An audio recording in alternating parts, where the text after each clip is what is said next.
Oh, you ready to hit live? Yeah, it just started. Yo, you want to see some real old man shit? What'd you say? Some real old man shit? What do you got? Some tea, baby.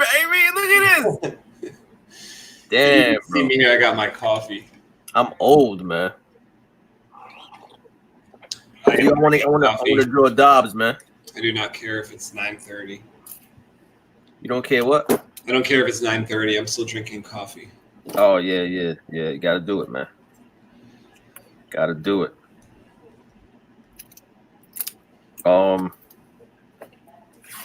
Yeah, man. Let me show what you're going to be drawing. This character here next to our main character, Donovan. Yeah, because I got some gear. I want to start trying to put gear on them. You know what I'm saying? Yeah. Like out in the world. Yeah, our main character, Donovan. And this is his right-hand man, Dobbs. And you could even, I guess you could even draw the sun too. Yeah, I think that's what I'm gonna try. I'm not gonna ink. I'm not going too crazy. I don't know. I might. Who knows? Who knows what I'm gonna do, man? I mean, you could even concept with inks too. I like doing that sometimes, but nah, you can't go back. It kind of ruins the paper. I'm not trying to get too fancy. I just want to get it right. You know what I'm saying? So what you got going on over there? I'm gonna be working on the next page after this. Yo, you were playing some fucking crazy ass music. Oh, was it coming across clear? Yeah, it was loud. Yeah, we would get like possibly it'd be problematic if you played a song that wasn't like ours. So that's why we're gonna get something that's like proprietary to us. Yeah. Yeah, how bad would it be if I put my phone down and there was like something crazy? Pair of knockers. I didn't even realize my phone was like I wasn't thinking. Why does it look dim to me? Is it set on something, or that's just how it looks on a camera? It looks dim, but I got that night setting on it. You know what I'm saying? Oh, okay. That's crazy. That is weird. Oh, let me see what's up with this other camera.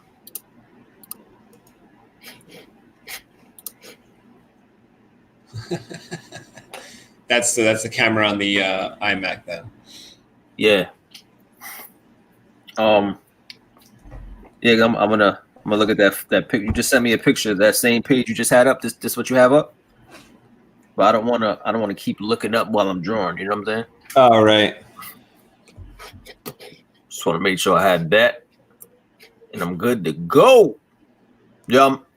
Oh, hold up. Yeah, we gotta figure something out, man. Because I think these cameras could just look better. Yeah, I didn't get a chance to look into the OBS thing yet, but I do have it, but didn't get a chance to look at how to use it with you. It's all good. I think it's all good. Let me prop this phone up right, y'all.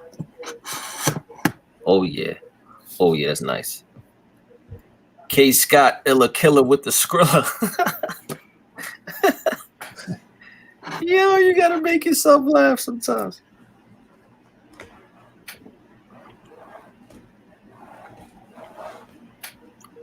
I don't know what panel you're on right now. I'm going to be drawing the band for the first time here. So the panel that the one that I'm on is basically a continuation of the last time we were on your channel. I was drawing this page here. So I kind of drew this panel here. Yeah, man. You know, I'm a little conflicted about it. I'm not sure. Like in the page description, I have that he's kind of standing there, kind of like in like with his arms out, like almost like a Jesus type of pose. But I almost think that like now with the advent of the show of like The Boys, and you have, I just kind of think like I don't want him to look like Homelander or something like that. So I don't know. I made his pose like just still arms at his side here. Yeah.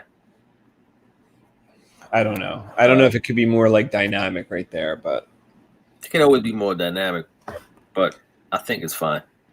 the panel up top is like band introduction. So we will see this band, which is like mostly made up of holograms. And I was even thinking of like maybe using a slightly different color pencil here to like represent which ones are the holograms. Yeah. Yeah, man. Gem and the holograms. I'm enjoying it. It's like the future, like. So it looks like he has a mullet. I know that's not. He doesn't really have a mullet.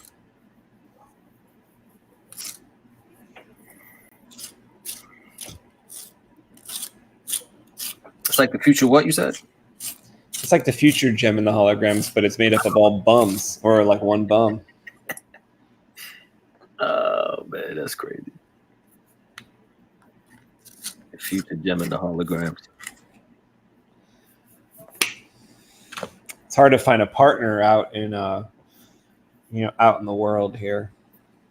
Hard to find band members. Yo, I'm giving this dude I'm putting a little bit of weight on him. Yeah, I think we can do that. Like everybody's gonna have some type of cloth on them. You know what I'm saying? Like some type of scarf or something. You know what I'm saying? Something. Just makes sense to me. Even though they have a sun satellite, they're pretty much warm, but these two are always going out and about.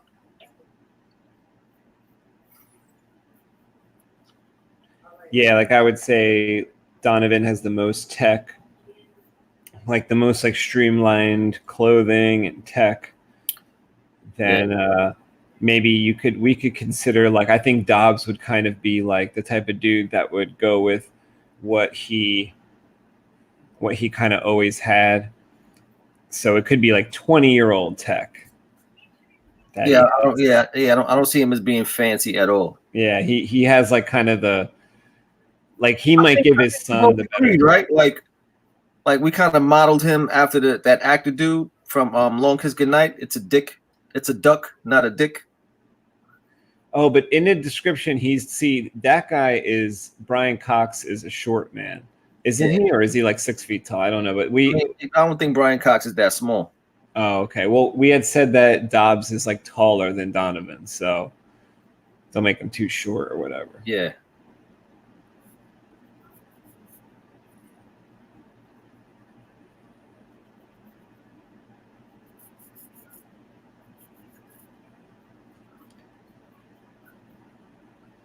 I want to give him some weight though. Yeah. A little bit anyway. Yeah, I kind of see him that way. Like, if you had a like one of those like gym teachers that was kind of a big guy. Yeah, like you could tell he was fit once upon a time, but he's like mid-50s at this point. Yeah, but I think he can still put up like a magnum fight, and we see that. Oh yeah. I mean, come on. Oh no. He's a comic book character, man. He's a superhero.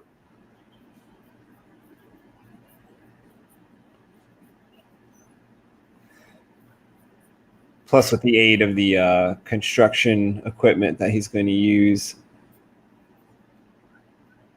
Yeah, he's a killer. He's a killer. Kind of like Ripley in Alien. Are we giving him any type of like, does he have any like mech appendages, like a foot that's a robot, or a hand that's a, you know what I'm saying? I don't think so. He just got scars. We could, you in one of these kind of concepts, you can map out like the way that construction apparatus to repair the Concordia looks like. Yeah. Just because he is going to wear that for like a significant portion of his like panels. So that could kind of be designed now. Like maybe it has like an arm on it. Maybe you go by that drawing that I made already. I don't know. Maybe it's got like an arm on it, or a lot of it could be like that hard light type of constructs where like it makes like some kind of tool via the generator that's on his back or something, like a backpack. Yeah. Maybe they have to carry around some like weird like fusion device, and it's powerful enough to kind of like make tools on the fly. All right. That could work.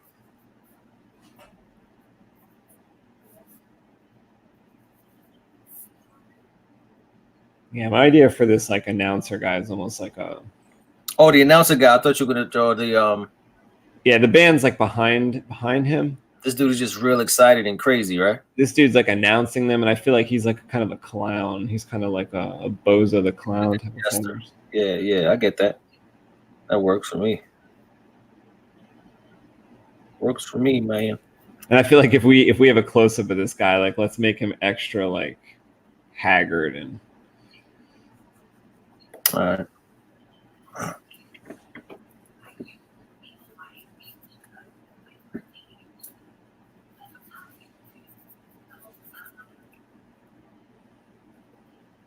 He could have, like weird makeup on. In the coloring, we can kind of put some like maybe Gonna get all Hunger Games with him. Yeah, kind of like how in our like the trend now would be to like blush the cheeks, like women will wear makeup, won't they? Like put like make your cheeks look maybe more color. I don't know what they do in like Hollywood to do it, but I know like women's makeup, they'll want to make their cheeks redder. I would say in this world, since everyone's like out in the cold, they go whiter or something. It'll be probably like kind of a status symbol if you kept like a natural flesh tone. You know what I'm saying? Yeah. All cold and dying. I think that'll be like a bragging rights type of deal. I think.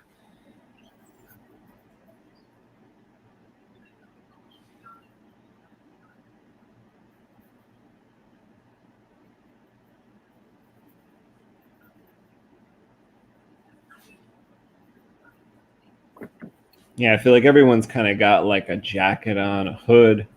Something, yeah. Hell yeah. So I'm trying to make these outfits kind of look like they are thick and maybe they keep them warm.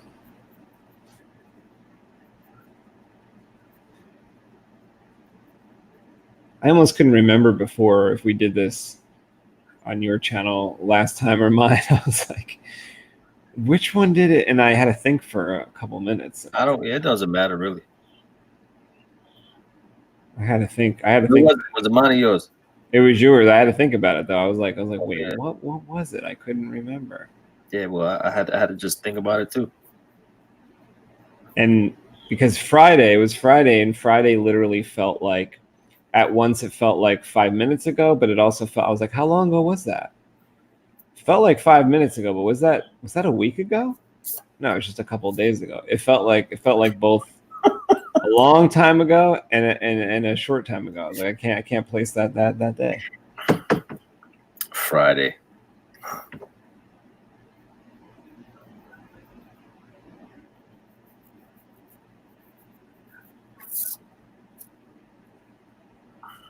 I actually want to give this guy like a couple chins here. Yeah, what's the new insignia they have? Like, what's their sigil? 3 suns, 3 dots, two suns. All right. That's why, like, that's like one subtle hint. Like if you look at that fusion bike thing on my Instagram, or what we showed last time on your channel, I think we showed the maybe the last 2 episodes. We showed like that fusion bike picture I drew. Yeah. On the lady's sleeve, who's driving the bike, she has like an armband, like a military insignia with 1 sun. But I think that's how we could show like she could be from Quantum Heights, but that like her she's not updated. Yeah, she's not updated yet. Her materials are just the old insignia. So that's also one way to kind of show, like, let's say we did a flashback where it was like 5 years before the story, let's say.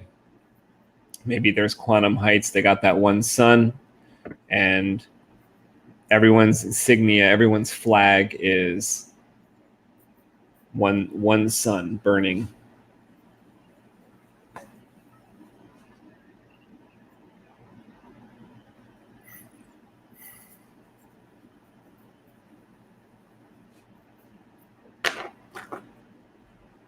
Now that they've acquired 2 suns, I feel like at least for this tribute, the book opens up with this tribute, like an old Roman or Greek tribute.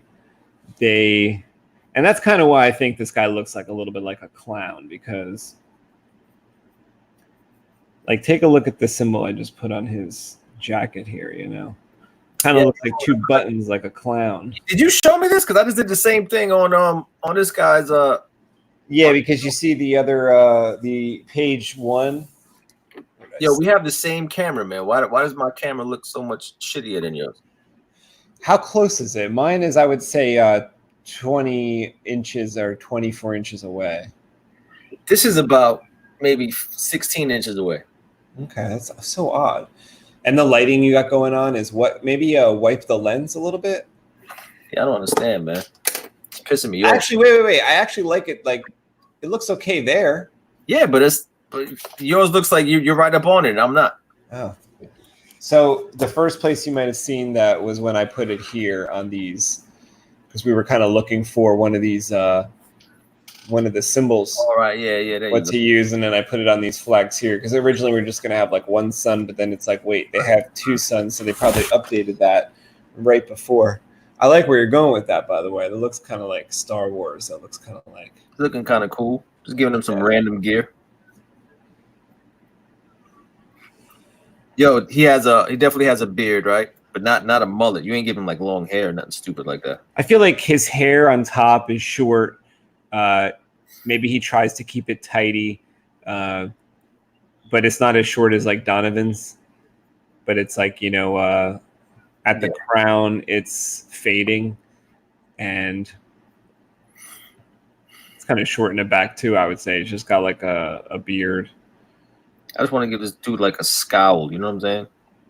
Yeah. Like I think he's like one of the most hardened dudes. Yeah. Like he's only happy go lucky with his boy Donnie, and that's it. That's it. Like maybe that's kind of one of the I don't know if you could say jealousy, but it's like the son, Dobbs' son, looks up to Donovan. That's the only person who like really knows his dad. He doesn't even maybe really know his dad. Yeah, I like that.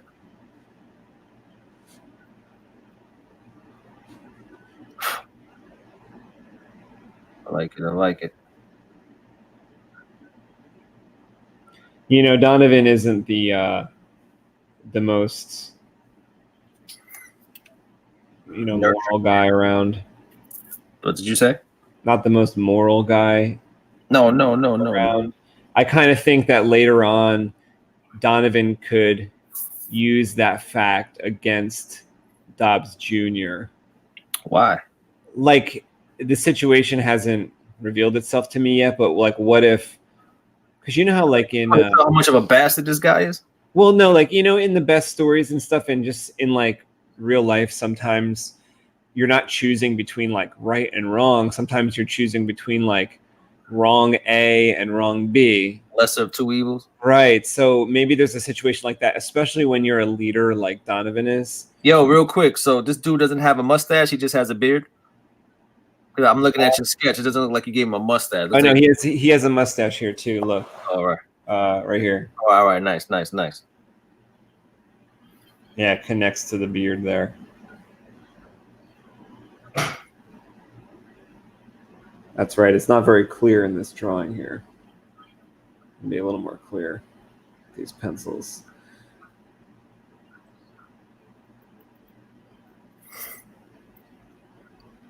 So he's got like a little bit of the Bruce Willis going on. Bruce Willis, what era? Do like Wes Watson. He does? I say we should draw him like Wes Watson. He's a little older than Wes Watson, though, I think. Yeah, that dude is only like 36 years old. Oh my God. No, this guy's 20 years older.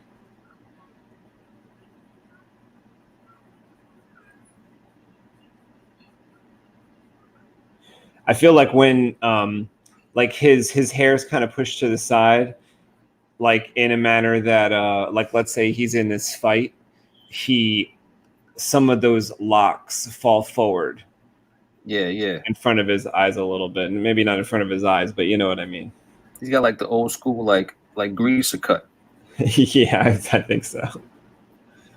And the beard is maybe a little like longer than he normally keeps it, let's say, at this time frame here. Like they're about to get the call that they have to leave. Yeah, they got pinged. Quantum Heights to go check on something in Albatross Junction.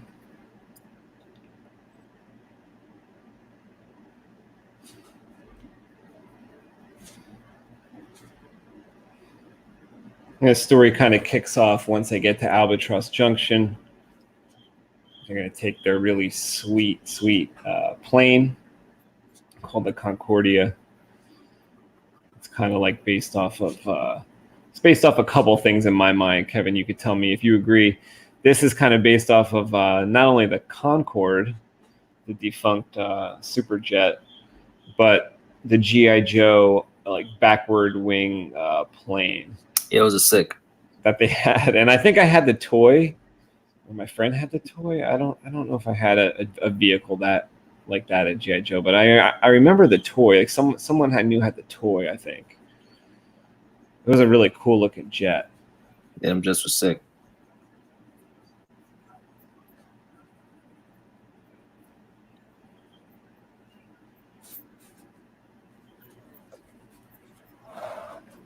So this guy, when we draw or when we ink and color this jacket here for this guy, I want to kind of make this look like this is going to be like a foil or like a reflective jacket. All right. You know, the way I feel about these people here, like the people that are trying to be elite, is they're into stuff that glows. They're into stuff that's shiny. I mean, we have been since. I mean, yeah, in a world that's dark, having shit that's shiny is showing you. So yeah, I agree. That's kind of, you know, what people in this world think is like luxury. So anybody that is like luxurious, lights and heat, they wear, like. Since the world is dirty, people wearing white are usually rich people. Luxurious is the color of white in this world. Although it also represents, you know, death because it's the cold, it's the snow. But to wear white.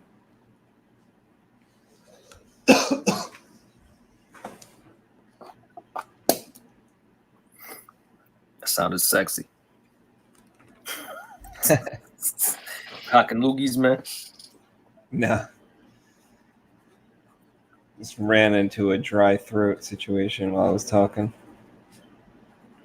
But also, even beyond white would be metallic or reflective outfits.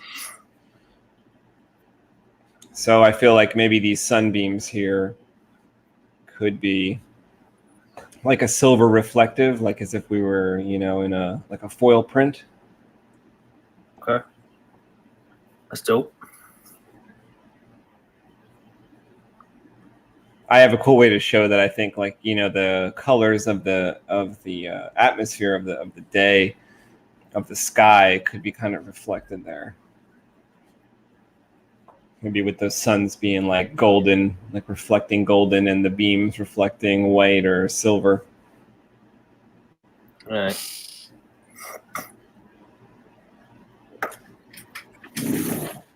Where is my template? Where's my template at? Right, chump.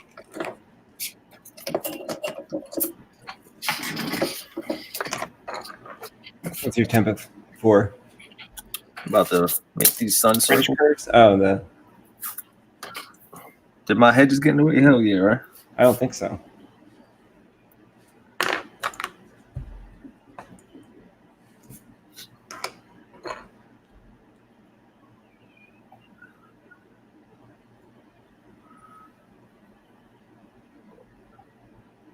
Yeah, so this guy being the announcer's got it like real fancy. He's got to have some fancy reflective outfits. Yo, I never showed you the ruler I stole from you, man. Let's see it. This one right here. Oh, okay. I don't even remember that one too well. So Eve said I didn't even have to say nothing, man. Shouldn't have even said nothing, man. My guy Dobbs. Cause this dude. He's been one of your favorites since we conceived it. Yeah, I love this guy, man.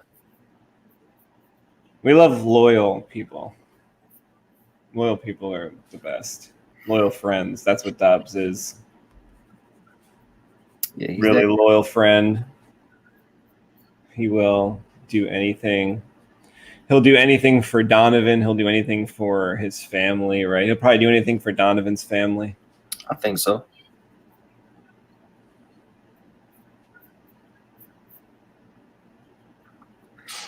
I think so.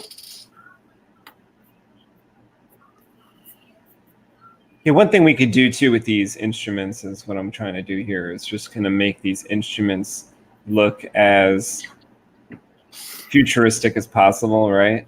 So I think we'll probably catch that future feeling more in the colors rather than the line art. You know what I'm saying? Right. Well, they're all boost. going to be kind of fake anyway. You know, they're kind of playing like, I guess, recordings.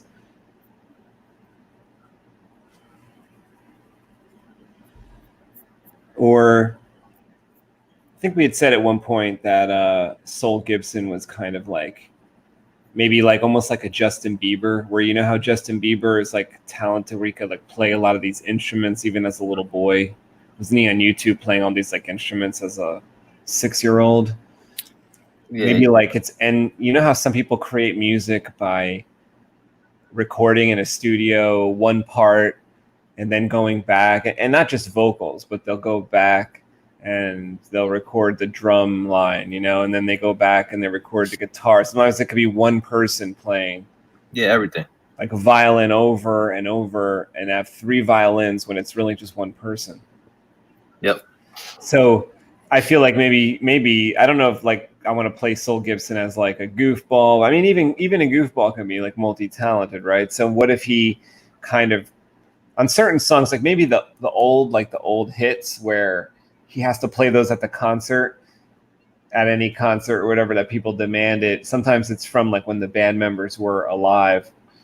And then sometimes it's like new songs. And when it's new songs, it's kind of him in the other roles as well. You know? Oh, I thought they were all like just gone. I think it like like that's kind of level 1. But if it goes any deeper, I'm kind of talking about like level 2. Like if this band becomes more prevalent in a story later and there's a need, like it could also be like it could almost be like the thing where like he's going to try a new song and then maybe it's him in every part and then people throw tomatoes at him. You know what I'm saying? All right. It could be something like that, but I'm just kind of talking. I'm not really saying that's written or anything. Mm-hmm.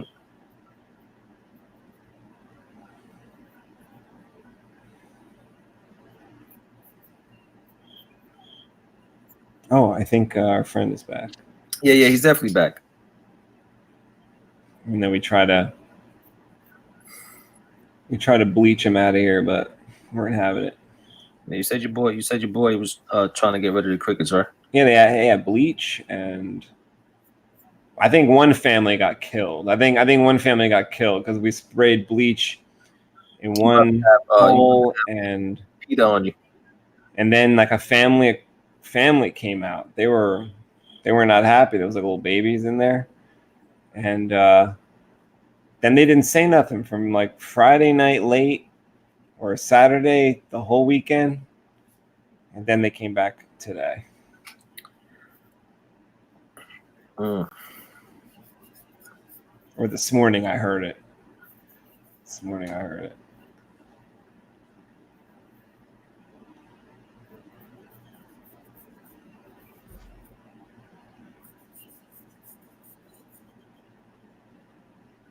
Oh, that looks good. Yeah, I like that.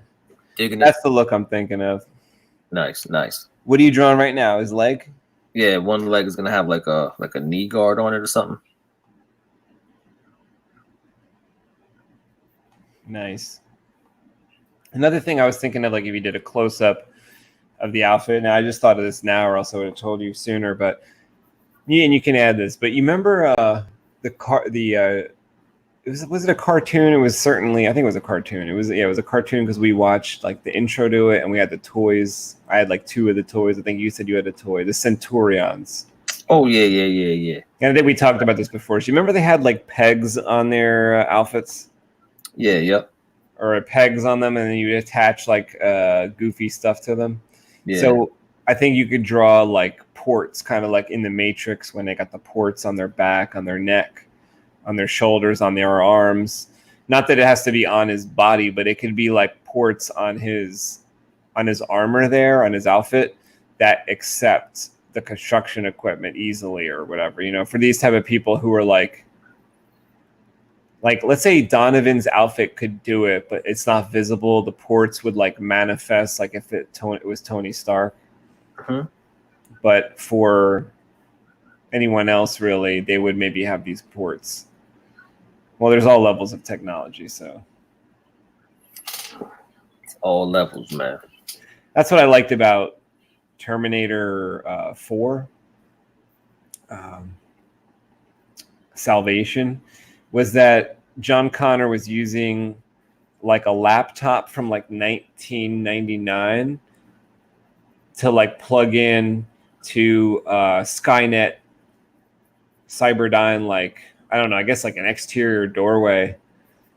And he was able to kind of hack in. Like, I just kind of, you know, it was almost like because that tech was like too old for Skynet to kind of infiltrate, or like not like too old, but it's just like, it's more, you know, analog than digital in a sense. Like it wasn't connected. It wasn't like infected. Yeah. Like if you had that, like Skynet can't really get into there because it's not like Wi-Fi'd out. You know what I mean? So he connected with a cord just like to the door, hacked in, the door open, he was able to get in, you know, and he used like a Toshiba from like 1999. So everyone is like at a different level of tech. That's how you do it.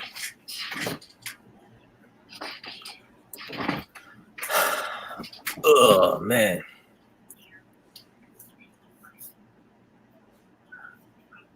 Actually, I think I'm going to change this pose here.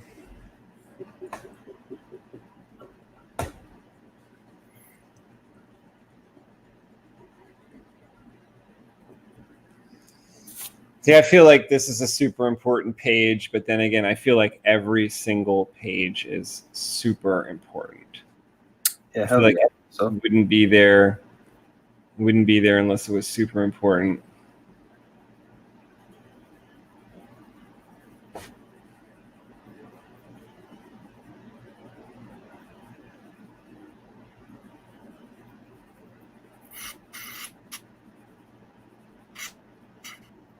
I think if you have to model these like kind of background band members after anybody, it could be like AC/DC. You know, he's kind of got these people like on like holographic replay. That'd be cool though. That's dope. But it's just like the future version. Everything's the future version. AC/DC.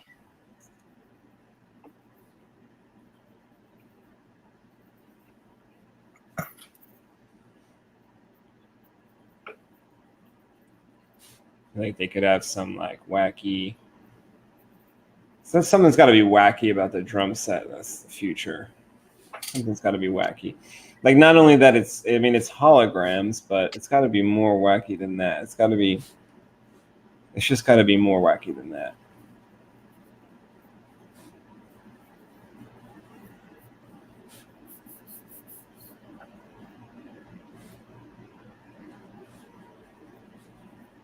I'm open to just weird suggestions on what the drum set could be. Yeah, we can play around with that. Maybe it would be like more like, I mean, since it's in the background, it probably doesn't matter. But if we ever got a close up, it'd be more like your, I don't know, I actually don't know what it's called, but it's like an electronic drum pad. Yeah. But this is kind of for show. You know what I mean? This is all for like nostalgia. This is for show for these people. Let's make the drum pads like holographic flowers. You know what I'm saying? That's not something every day. Like these people, like they kind of well off. No, not well off, but they're in a better position than most. So it's like, who else is worried about holographic flowers and pretty things? You know what I'm saying? Who else has Sloan Gibson playing anywhere?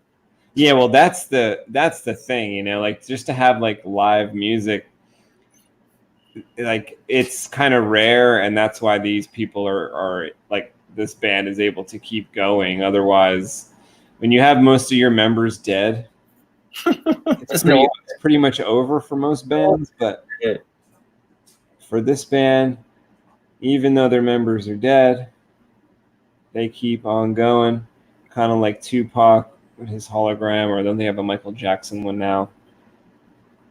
That's funny, bro.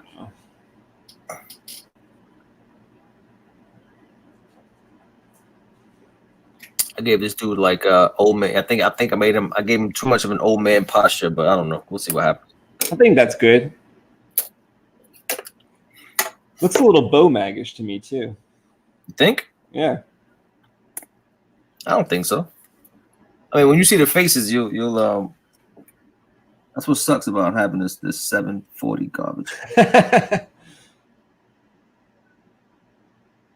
Bo-Mag looks way different than this dude. Okay, good. Oh man, I need tape. I need to tape this thing. Rookie mistake, man. Rookie mistake.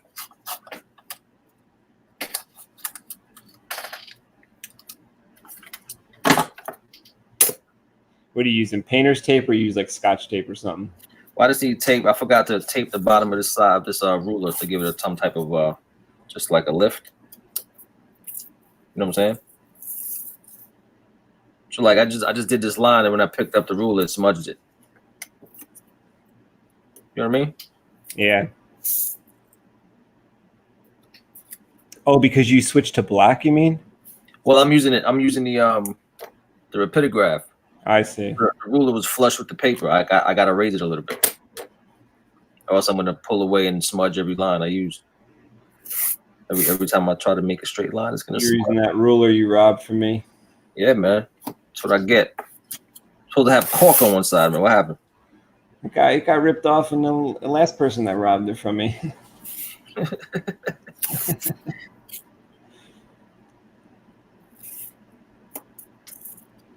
See, I feel like, I actually got a good idea for the microphone. I never even considered this, but what if the microphone's a hologram too? Yeah. Because he doesn't need a microphone, you know, like even now, like the microphone is like kind of so small, right? It kind of pokes out from your ear. Yep. If you're like Justin Timberlake or something like that, it'll like they have one that comes. Justin Spears. It has it coming out of their ear, so they don't even need a microphone. But he'll hold a holographic microphone just for stage effect. Just for show. Yeah. Yo, you're big on Justin's tonight, man. Justin Bieber, Justin Timberlake. What's the problem, man? What's your problem? Where's my French curve at?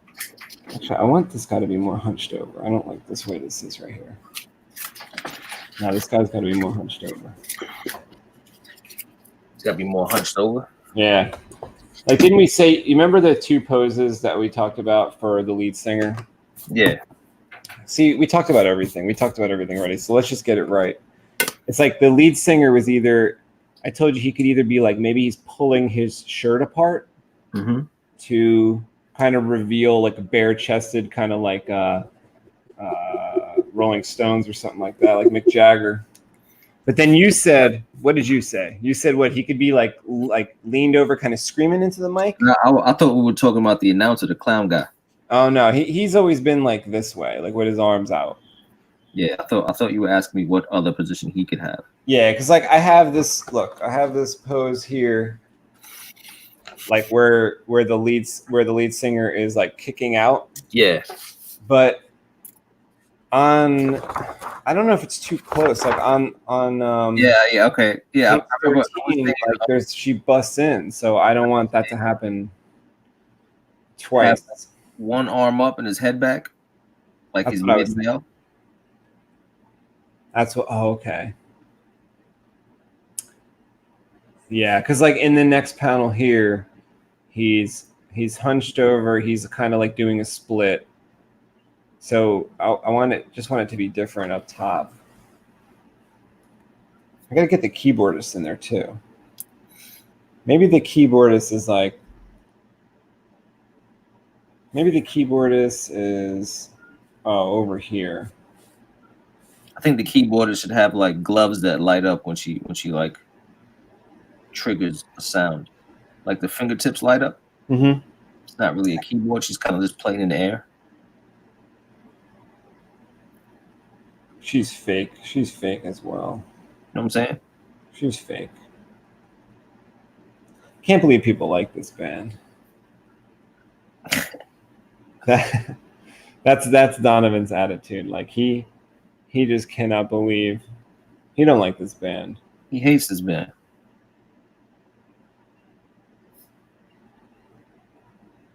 Oh yeah, maybe yeah, like maybe the gloves on the keyboardist. What if they're like, I don't even know if there's enough room here to do it, but like what if the gloves make the fingers really long? That could work. Like, remember one of our first conversations? No. When I told you about long fingers? Oh, yeah, that was hilarious. If you played the piano, you'd have been great because your fingers are long. Yeah, I got long fingers, so maybe these gloves, not only do they glow and all that, but maybe they're kind of like. That was random. I thought you were just like, I thought you were tripping off something, and I was like, "What's wrong with this dude?" Like, who says that? Out of nowhere, yo. Yo, but the setup was what had me rolling. What did I say? What did I call you over? You said, "Yo, what do you think is better, Fearless or Hero?" And I was the same day. That was the same day. What I said, then you were like, "Yo, bro, if I played the piano, I would be crazy. Look at my fingers." Dude, he's on something. This guy's on something. I was like, "Yo, whose friend is this? Whose boy is this?" But then again, you said when you first saw me, you thought I was a cop. No, I said you were lit. I thought you said you thought I looked like a cop. No. You looked crazy. You did look crazy. You looked crazy. I don't know about a cop. You told me I look like a cop. Or no, you said I think you said I could get mistaken for a cop. No, I said if I brought you back to where I grew up. Remember we always talking about back to my neighborhood? That's what it was. I would just think you're a cop. I see. Now I remember, yeah. They would just assume you're a cop.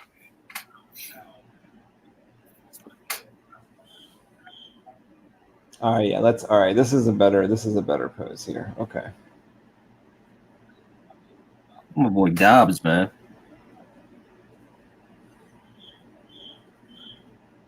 Oh, there it is again. There's my insect. Yeah, he's been back. My insect friends. I should have got like, I don't know. Is there a different type of mic that only picks up like my voice, rather than it's in the background?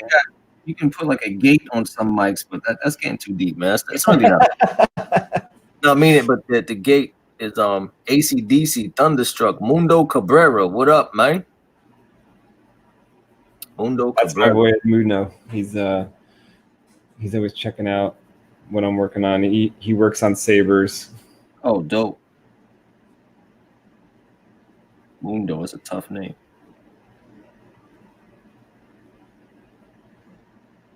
Yo, I'm feeling the way this dude's coming out, man. I can't lie to you. I know I'm doing it. I'm always patting my own shoulder, right? What a jerk. That's good though. Listen, I gotta be honest. Like what I'm working on right here is award winning. It's just regular stuff. That's funny. Now I just think this is looking like Dobbs. You know what I mean? Yeah. Can you pull up the piece of paper so I can get a closer look at the face? Because I can't see. Yeah, this camera ain't the best, man. This camera sucks. Like what is this? I can't. Yeah, I still can't make out. All This right. camera, Well, it just got better, I think. All right, I see it a little better. I'm gonna send you a pic. This is stupid, man. This is stupid. This is real dumb. I don't know why it's kind of like blurry there. No, I think it got better. Yeah, I sent you a picture so you can see it.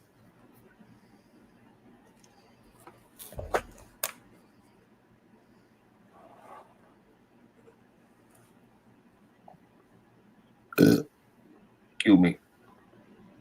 Hey, kill me. Okay, I see this.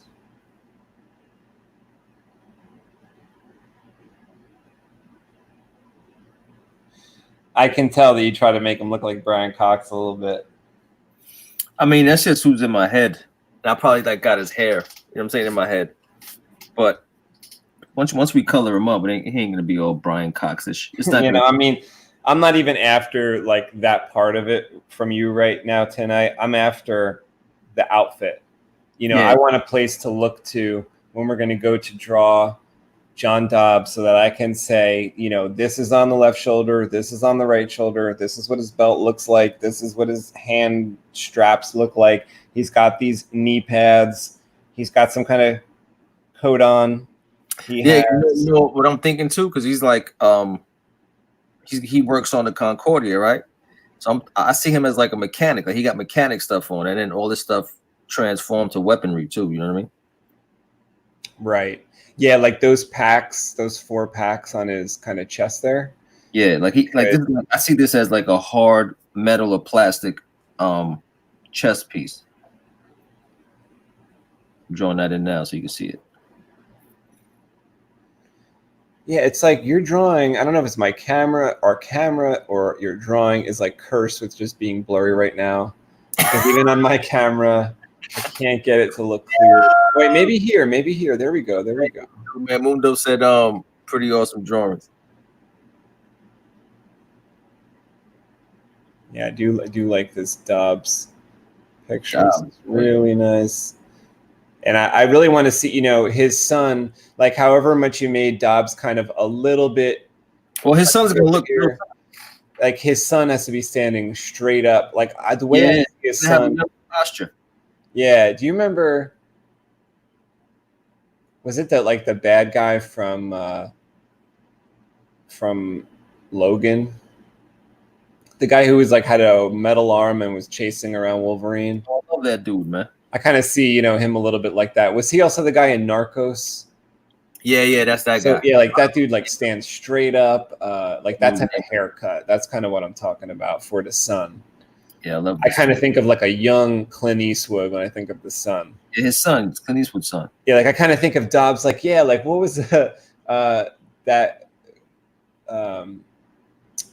Was it Unforgiven or something? Like Clint Eastwood had a beard in a couple of the movies, and I like that. I like that look too. But the son could kind of start out with like no beard, and then as we move on through the story, the son could gain the beard as we kind of move on. Yeah, man. Yeah, it will. That's Jason. He said if I text you, will it pop up on screen? And it did. What? Oh. I guess my friend Jason's in the chat. He's the one that I told you he lives in Brooklyn, and he come down to visit me a couple times. Oh, he makes the chips and the products. Another boy that draws comics in Corpus Christi. Jesus, never been. I gotta go. I gotta get out of here, man. Where's Corpus Christi, Texas?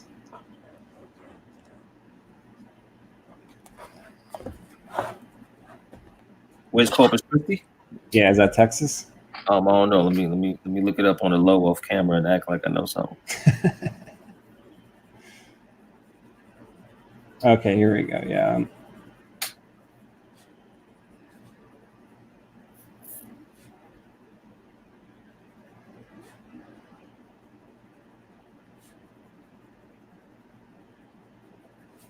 Yeah, I want the lead singer here just to be like so weird looking. I wonder, how do I make him just look like so weird?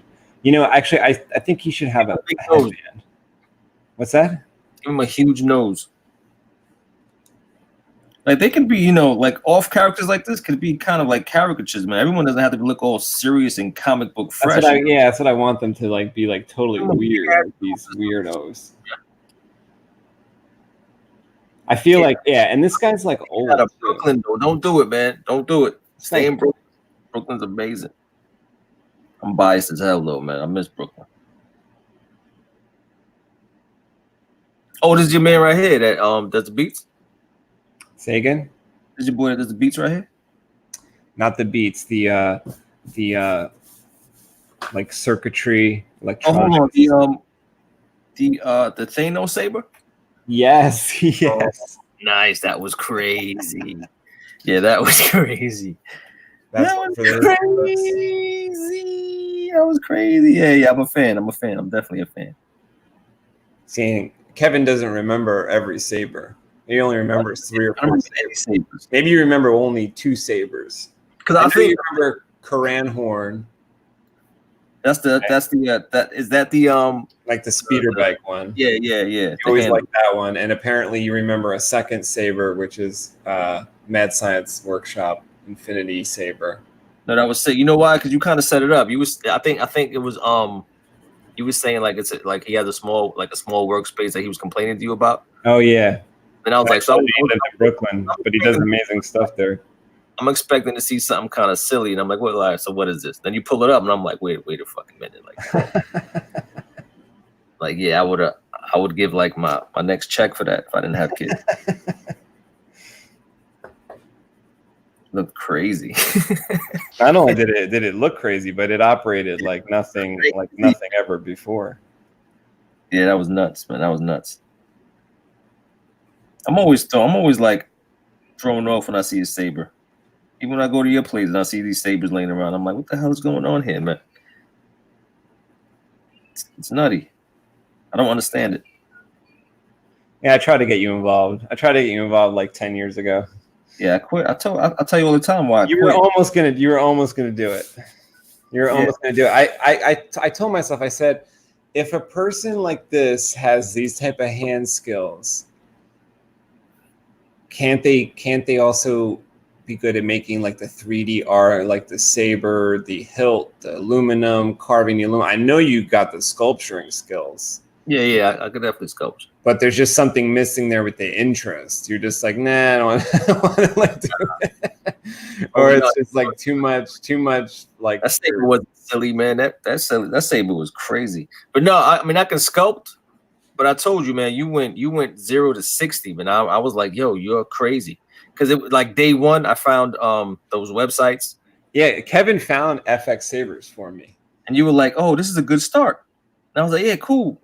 And then it's like, you know, week 2, you're a moderator or something. I was like, yo, I'm not doing this. I went 100% in, and I guess I kind of like left you behind. But I was hoping you wanted to do it as much as me. But it was just it was clear pretty quick that you're like, no, this is too much. I was like, no, I'm not. My passion isn't gonna match yours, so I don't even want to try. Like it sounded good on paper. But you were about to put hours into it, man. I was like, I'm not gonna do that. Hours? Yeah.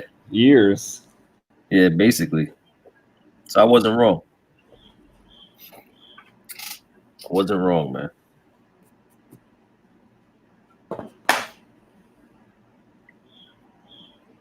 I think I need to sharpen. Oh, you know what? I didn't even do my idea about the different holographic people, different colored pencils. I forgot my idea.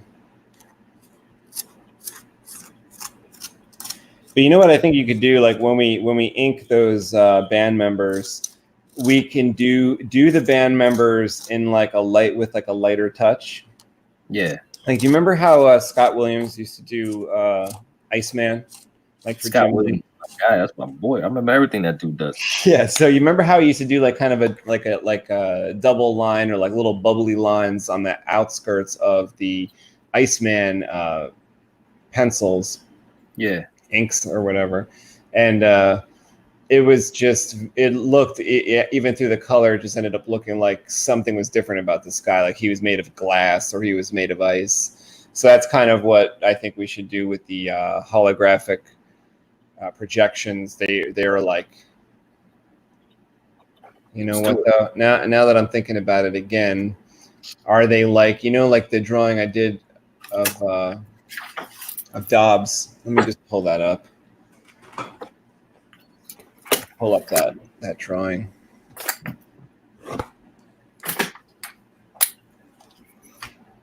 Oh yeah, this pen is amazing. Yeah, I'm gonna be ordering that. This pen is, oh my god, love this pen, man. Where is my, okay? So, you know, maybe they shouldn't even be inked because like, should they be something like this one here where it's kind of just done in the color process? Yeah, they can just be color. I don't think they should have hard shadows, hard black. Nah. All right, so I'm just trying to think, like, okay, so like we would ink the other people. Yep. And then in the color phase, add in. You might have kind of just swayed my vision by saying Iceman, because now I see them like bluish, hueish, and you know. Yeah, because I guess it could go either way. I don't know. Like I kind of think this is the way to do it. The way I did here, it's like a newer, you know, it's newer. Or do we go with like inking it but lightly and then adding color as if it's like a Green Lantern projection or like an Iceman type of thing or glass? I think that's one of those. That's one of the things that's just going to kind of fall into place. You know what I'm saying? The more we play with it. All right.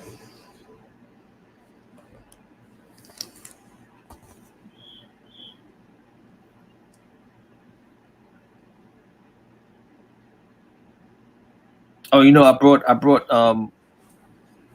those other drawings to you today because I wanted you to see how that ink dried. That ink dried real matte. It was like a real matte like finish, and it didn't bounce any light, and I like that a lot. Like when you drew the bamboo? Yeah.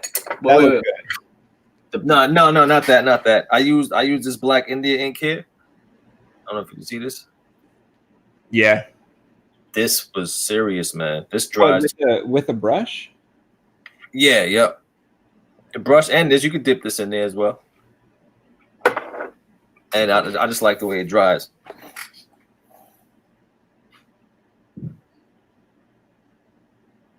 But I mean, you know, all that stuff really doesn't matter because, you know, it's all gonna be put into the computer. So it's all good. It's all good. Okay, I think I got this lead singer. I think I want to make his hair like kind of like Mick Jagger or something, like straight, kind of flowing hair. Make him have a headband. Can't hit anybody with a headband. And you know what? Like maybe let's have him have like a Lobot ear, like he's got like maybe his ears are blown out, you know, and he's got like a Lobot style, like almost like earmuffs, but they're just kind of on top of his ears, and they're electronics. They got like little lights on them and stuff, and they regulate. You know, they allow him to like hear what's going on. Maybe he's deaf at this point. Those are like his monitors. Yeah, that works. That works. Maybe maybe his secret, like maybe the reason, like we find out later, like Donovan hates the music, right? Like maybe we find out later, like this guy's deaf. That's why like everything's off tone and stuff. Wow. All right. Yeah. I mean, you'll never hear it because it's in a comic book, so it could sound like whatever sounds bad to you. That's what Sol Gibson sounds like.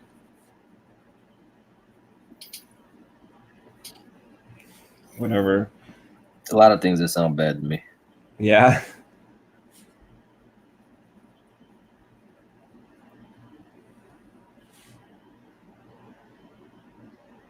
Okay, I think this is working.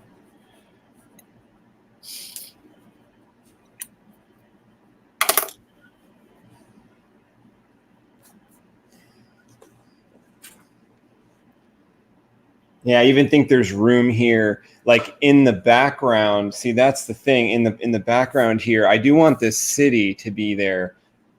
In the background of this panel, where we have Dobbs and Donovan, let's put some city buildings, and then where in the background of Sol Gibson, we can kind of put just kind of like as if it was like the, I don't know, like not like the Coruscant lower levels, but like kind of like the main level Coruscant, you know.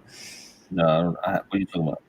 Like, you know, they're performing kind of like, you know, there's like lower levels with all the poor people or the poorest, the crimes, and then there's the level that's like the main level, and then you have the higher levels where, like, let's say Donovan's family's chilling up there.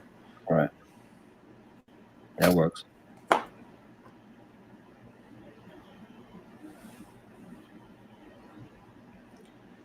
What I was doing with the previous page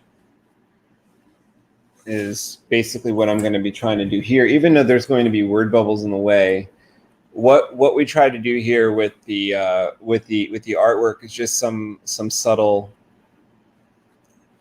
I wouldn't say tricks, but just some subtle techniques to try to get the reader to look at these main characters more. So one of the things that I did here was to kind of aim these building lines at the main characters, at Donovan, who I want everyone to be looking at, and also these bridges, these high-tier bridges that go across the city, are also aimed at Donovan, kind of intersect Donovan's body here, so that wherever you're looking, the flags point to Donovan, and everything is kind of like drawing your eye down to the main characters, which is the intro of these two characters. I mean, before this page, which is page 5 right here, you don't see our main characters yet. So this is the first reveal of Dobbs and Donovan. And then we have the band starts to play. Well, the band maybe was playing, maybe there's another song that kind of comes on. And then in this panel here, I do want the same representation with those building lines to kind of be pointing toward our characters.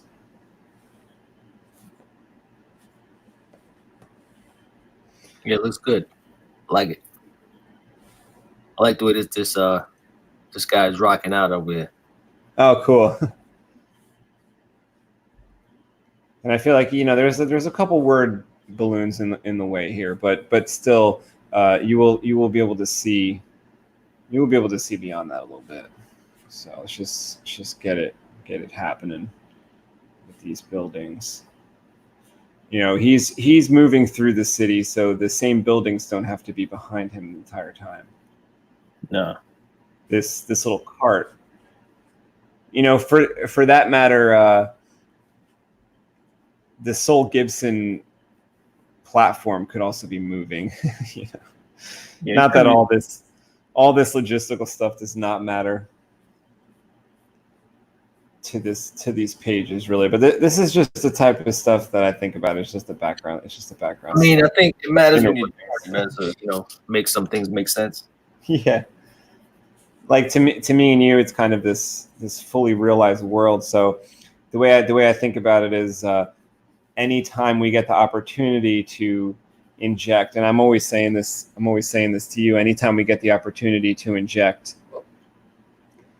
some like story elements or just something to help the people along who are reading to understand this world, and put stuff in there that, like you've said many times, on a second read you'd be like, oh, there's that guy, or you know, there's foreshadowing of what happened next because what we see in the background there, or because of what this character was talking about in kind of volume 1.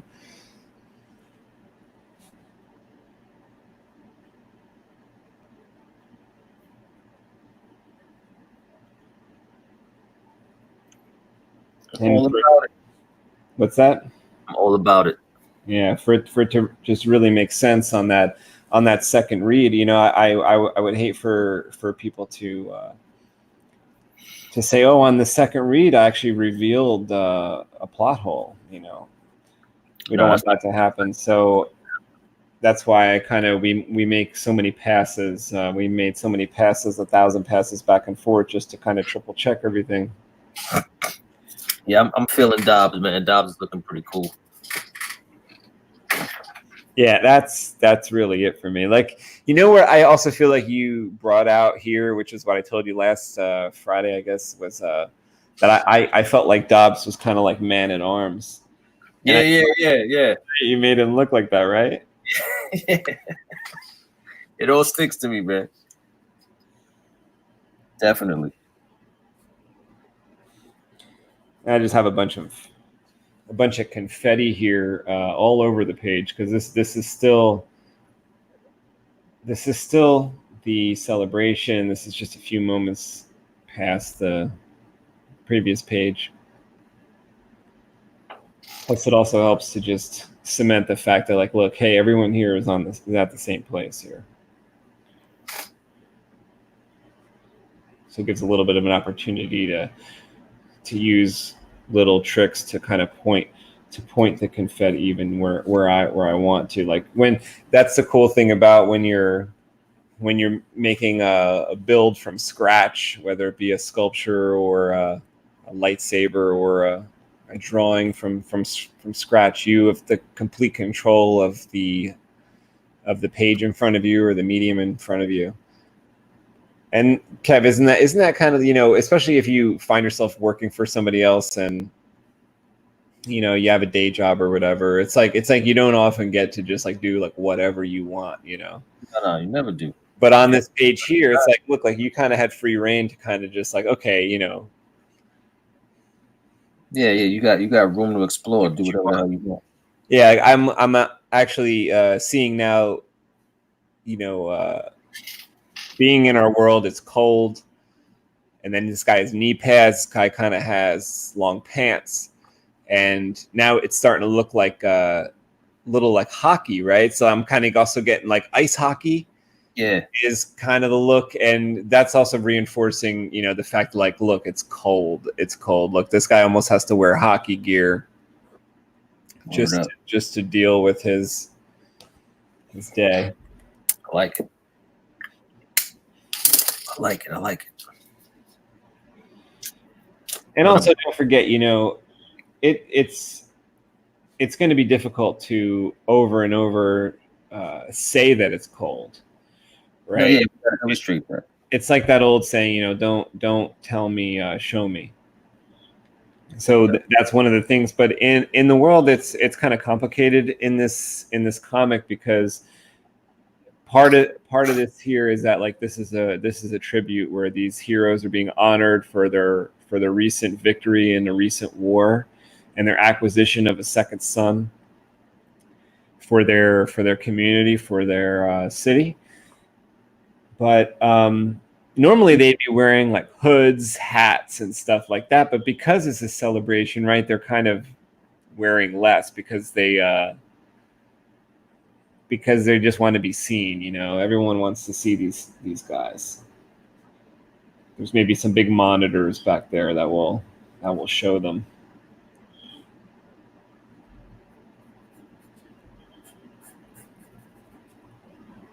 Like later on, when we see them coming out of the jet, the Concordia, we will see them exit the aircraft. They will have their hoods up. They'll have their winter gear on. Yeah, they're gonna be covered. Yeah, they'll have to be, because that's on the junction. That's at Albatross, where it's much, much colder. They don't have do they even have a sun satellite?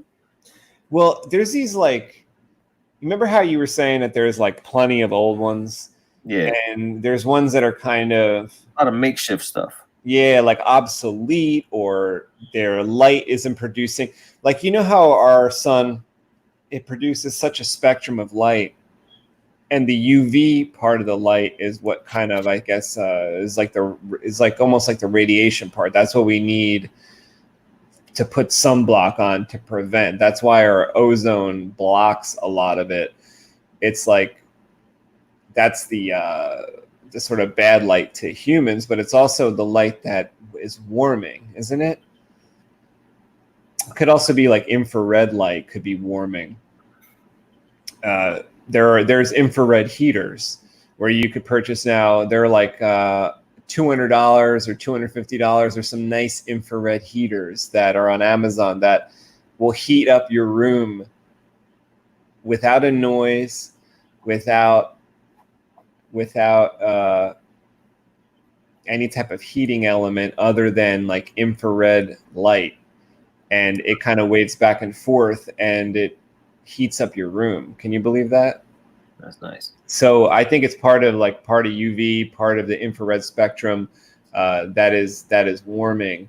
And you could also say that some of the, now I'm about to go into something I'm making up right now, Kev. So you could argue with me about it, but I think it's a good idea. So there are, let's say, some of these satellites that are actually dangerous, right, Kev? Because maybe they're producing more UV, like more radiation than they should be. Dangerous because a lot of them are going to be like plutonium, like yeah, like that's the power source and stuff. Yeah, you know? people are getting radiated everywhere. Yeah, so like if one crash lands, not only is there that plutonium there, if one is just in operation that's like faulty, yeah, it's bad. So I'm thinking, what if like Albatross is kind of like the way, and we've touched on this before, but this is kind of a clear-cut reason for people to stay out of Albatross that maybe we were looking for before, maybe we had come up with this already, but it's almost like maybe it's like an Area 51. Like, you know, so? People say like the conspiracy with Area 51 could be that maybe it's not, I don't know if you told me this other day, if I heard it on a podcast or something, but that Area 51, what if people, I think you had told me this the other day. What if it's the way out? Yeah, you said, what if it's like they're trying to keep people out, but really if you went there, you could go through a portal, kind of like in Stranger Things, where you'll be in the upside down world if you go there, right? It's like they're Area 51. So what if the government 100 years ago, and Donovan just uses this to his advantage, this fact, 100 years ago, the government was like, there's bad, or maybe Donovan made this up, you know, there's bad radiation over there in Albatross due to this like weird sun that went like AWOL over there, the satellite. And it's producing so much, we could make up a term, you know, purple light. It's producing so much radiation that it's not safe for any living life form. So therefore, it's like a warning that goes out, and people maybe talk about it, stay away from Albatross, whatever. Yo, but we always said Albatross was like the like a port of like trade and black market shit. Yeah, I think like, what if it has that reputation as like an Area 51, like don't come here, but you know how even still like you get all those wacky people that still want to go to Area 51. Yeah, but they gotta go. So what if it's like all these nomads, all these people, God, all his villages, you know, all the people know God terrorizes, all the people know God collects taxes from over there. You know, they're all there. And they're like, it's almost like living in New Jersey, right? It's like you live in New Jersey now. I live in New Jersey. Like people say it's the armpit of America. People say that in New Jersey, get out of it. No, for real. People say it's armpit. Did you ever hear that? No, not really. You never heard this armpit of, okay, well, people, at least when I was growing up, you know, they'd say it's, oh, New Jersey, that's the armpit of America. Like if you went on vacation, you told people you're from New Jersey. That's hilarious, bro. Like if you went to Florida, if you went to Orlando and you said, yeah, I'm from New Jersey, they would say, oh, that's the armpit of America. Damn. You know, and so it has a reputation. So Albatross could have that reputation, but maybe kind of like Donovan could have incited it a little bit more. So maybe it already had a reputation to be like bad. And then Donovan was like, yeah, don't go there because it's bad. Like a port, like where everyone trades, like, you know, and it's just a wild place. Like you can't go there if you a sucker, you know what I'm saying? Right. You can't just go there because you feel like it. I also think like they could go there to die. No, yeah, basically. Like, you remember when Luke Skywalker in The Last Jedi, they said, like, why'd you come to this island? Or something. He's like, oh, I came to this island to die or something like that. Didn't he say that? He said something stupid like that. Oh, my God. So it's like some people could go there because they're kind of like wishing to be killed by a group like No God, or wishing to be forced to kill so that they could incinerate because of the hemobite in their body will ignite them with a fiery carnage if they perform the ultimate bad deed of killing another person. That could be, or they're just like ostracized, or they are banished. So like someone like, who would maybe banish somebody there? I don't know. Like Donovan certainly wouldn't, because he doesn't want anyone to go there. No. He has this stuff there too. Yeah, like, so I don't know. Maybe like sometimes you get banished there. I don't know, but I'm assuming, like you said, it's like however bad the world is, Albatross is worse, and that's certainly the reputation too. Jason says infrared is warming, UV is no good. Yeah, I said that before. I read it out loud, man. Part of what you said was covered by my interrupting you. You're a rude bastard, man. Yo, I gotta draw this guy's son. I think this is coming out kind of cool. Yeah. I have an idea for his boy to kind of make him look, make him look, I guess, more hip and young and youthful, but still like he has to be a reflection of this. You know what I'm saying? Right. But he's like him, like standing upright. And you know how like a lot of times like the son could be taller than the father. Like my dad stands next to me and he's like 2 inches shorter now, not only because he's like getting older and older, but it's like even when I was younger, I was taller than him, right? Just more stout than your father is. Yeah. So I think, the son here could be taller. The son could be like handsomer. Yo, so do you like that story arc with Kita? Yeah. I think that'd be sick. That's a good one. So there's a couple of these story arcs that you're probably going to have to go in there and put in the notes. You know what I've been doing to kind of not, when I don't have enough time to write the entire part of the story that I want to write, just open up the Albatross document and write it in the outline timeline at the top. Yeah. That will at least allow me, like, that's what I go through and reread before I kind of add anything. So that's one thing you could do. Yeah. All right, you know what? Talk for a bit, because I have to just let the dog out. I think he is like tap dancing over here, if you know what I mean. Oh, you gotta take a dump? Yeah, I'm not really concerned about talk. You think, like, I mean, it's not a syndicated show. Well, do what you gotta do. Oh, what is this? Oh, what is this hot little green doohickey you got here flashing? Why'd you turn the camera off? I feel funny with you staring at me like this, man. Look at this guy. Look at this debonair Saber Smith of a guy over here. I'm gonna start sketching in this guy's boy. I think he's gonna be like a mid-20s, maybe a little taller. Yeah, make him a little taller. Stand up straight behind his pop. Maybe put him like right. Where's this guy gonna go? Where are we gonna draw happy little sons? That's something right here. Yeah, let's make this guy right here. Oh.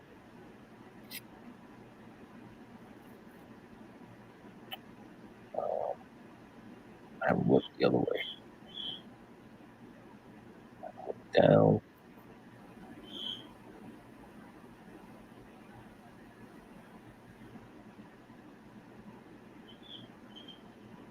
A little skinnier.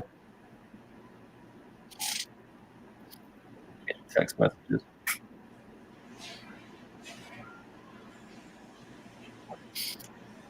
Yeah, I kind of. You said, and said Clint Eastwood's boy was kind of like who he was thinking of. But I'm kind of thinking of the guy who played in the reboot of RoboCop for some reason. I don't want to go up to that kind of look, that tall, lanky look. I think that could work. That could definitely work for this dude. Dobbs Jr.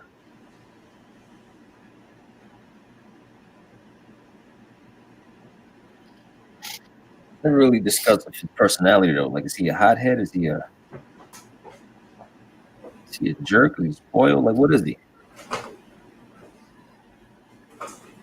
Is he a ladies' man? Like, what is this guy? Is he a survivor, or he just wants to be his father's? I don't know. Yo, and we never really spoke about this guy's personality too much. Like, is he just like a soldier? Like, is he just like the right hand of his father? Is he like what is he just like? Are you talking about Dobbs Jr.? Yeah. All right, this is the deal with Dobbs Jr. I feel like, and like, I don't know, you know, how far you want me to go. You can stop me as I'm talking. Just like overall characteristics. Like, is he just like a crazy soldier? Is he a hothead? Does he have a temper? Is he cool? Is he mild mannered? Yeah, all right. I would say yeah. Like he would have like a peaceful demeanor, and he would be like maybe even better than the father if that's possible. Like this is like a really pure character, and I feel like this is the thing with Dobbs' son though. He only comes into his own, like when the father's gone though. Oh yeah. He's not gonna get shine until. Yeah, he's kind of like he doesn't realize like no one kind of knows. I mean, Donovan, let's say, knows the potential. John Dobbs Sr. knows the potential, but as far as like Adriana Paul and different, he's just them, right? They just see him as a soldier, but like someone like Adriana Paul will see him as someone she can trust. But it's because they kind of watch this kid grow up. Yeah, and it's just also because like Donovan trusts him, so everyone else who trusts Donovan would trust him. Yeah, they just fall in line. I kind of see him as like let's say if Kincaid is like 30, then Dobbs' son is like 19 or something. I think he's 19. I think he's like 26-ish. Okay. I think he's got to be a little younger just for if the coming into his own part is going to work. Like, all right. Maybe he could be, 22 to 23, like something in that range, just something to where like he wouldn't have come into his own yet. And then once the father is gone, then the son will the situation will kind of force like action from him. It's almost like Luke Skywalker doesn't want to be a hero. I'm not comparing him to Luke Skywalker. I'm just saying, that's like my all-time first example. I'll always go back to Star Wars stuff. So it's like Luke Skywalker doesn't want to really go on that adventure. You know what I mean? Just stuff starts to roll and he can't. Like, yeah, you can go hide, but that's not the type of person these people are. That's not the type of person he is. This guy will be. Yeah, like this guy will be an integral part of what happens in Quantum Heights, and will represent like what Adriana Paul tells him to do, basically, like the best interests of Donovan. All right. Someone like Kincaid will kind of serves the purpose of like another Star Wars term, like another Jedi term would be like battle master. So it's like it's just somebody in the military who would like, let's say, be like the weapons, the weapons expert, or like the chief soldier. And once Kincaid kind of exits the picture, not because of like loyalty issues, but just because he leaves. And at that point, I think Dobbs Jr. is going to be asked to kind of pushed into that position. All right. Basically because of like loyalty. Maybe not because he's like the absolute best soldier, which he could be, but I'm just saying he's the one who's trusted, and that's what matters most. It's like when Donovan turns up, like when he doesn't turn up back in Quantum Heights, things start to fall apart so fast that this guy Dobbs Jr. is going to get rolled right into that. I got you. I mean, he's Dobbs Jr., right? So he's gonna be like his dad. He's going to be like his dad, I think. Yeah. Which I think is kind of rare. You know, I don't know like a whole lot of friends of mine who turned out like their dad. I don't know. Do you? I mean, I get told I'm like my dad all the time. I get told I look like my dad. I get told like I got his demeanor, temper when it's time. How about your brother? No, he's nothing like my father. My brother's crazy. My father's like just real laid back. He gets crazy when he got to get crazy. My brother's just crazy. He's crazy 24/7.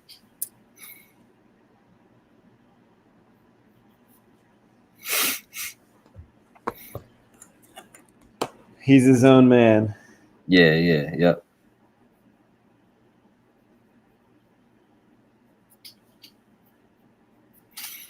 My brother. Crazy brother. Trying to get this dude a cool jacket. Yeah, I think the son could be more streamlined.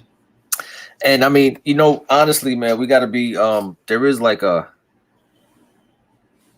real life. You know, we gotta be smart about it too. Because like the guys that we're gonna draw over and over and over and over again can't have 1,000 details. You know what I'm saying? Well, I mean, that's a choice. I don't agree. I think like. I'm not like Nika. I'm not gonna draw Nika with 1,000 freaking details. Like part of doing this is self-punishment. So yeah, like we want to get this out though. I know, but part of it is also self-punishment. So get busy. This is already self-punishment. Staying up at 10:56 drawing characters. You'd be sitting back eating potato chips if you weren't doing this. Hell no. What would you be doing? Eating ice cream. So you wouldn't go to sleep till 1:30 anyway. You wouldn't wake up. You would wake up at 3:58. You would look out the window. You decide to get up because you can't go back to sleep. That's terrible. That's a terrible reality, man. And maybe you'll even have a Twitch stream going at 4 a.m. one of these mornings because you won't be able to go back to sleep. Yeah, sucks.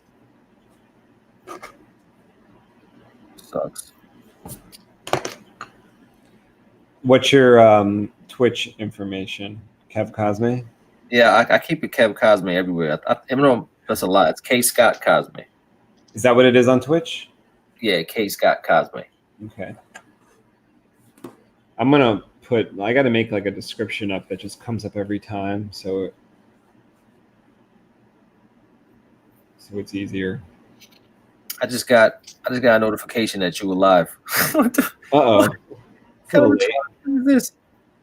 You have to be live for an hour before they give the notification. Before I get it.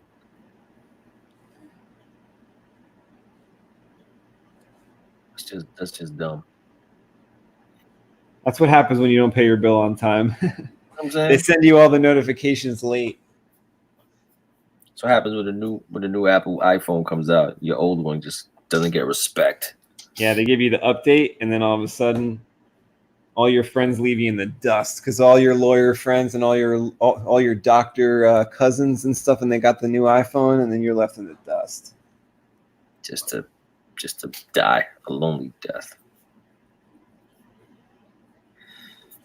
Oh, this coat's coming out kind of snazzy. I like it.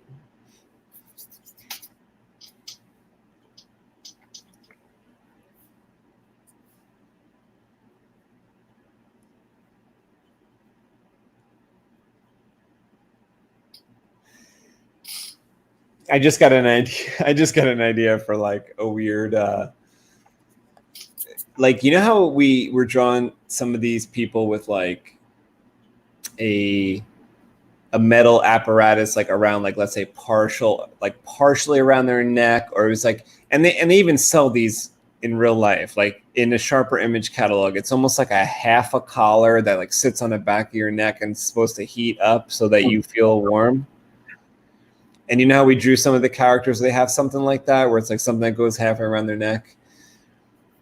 I wonder if there's a, like, maybe, I don't know, maybe the Manfredos, maybe a different group, like they can kind of like give out those devices to like give people, to like get people warm, or maybe like No God does it. I don't know. You might have to come up with the part of who does it and why, but it's like, what if this group, like, they pretend to be nice, they give out these like devices. It's like, oh yeah, like let it rest on the back of your head and it'll keep you warm, you know, and people like love it and stuff like that.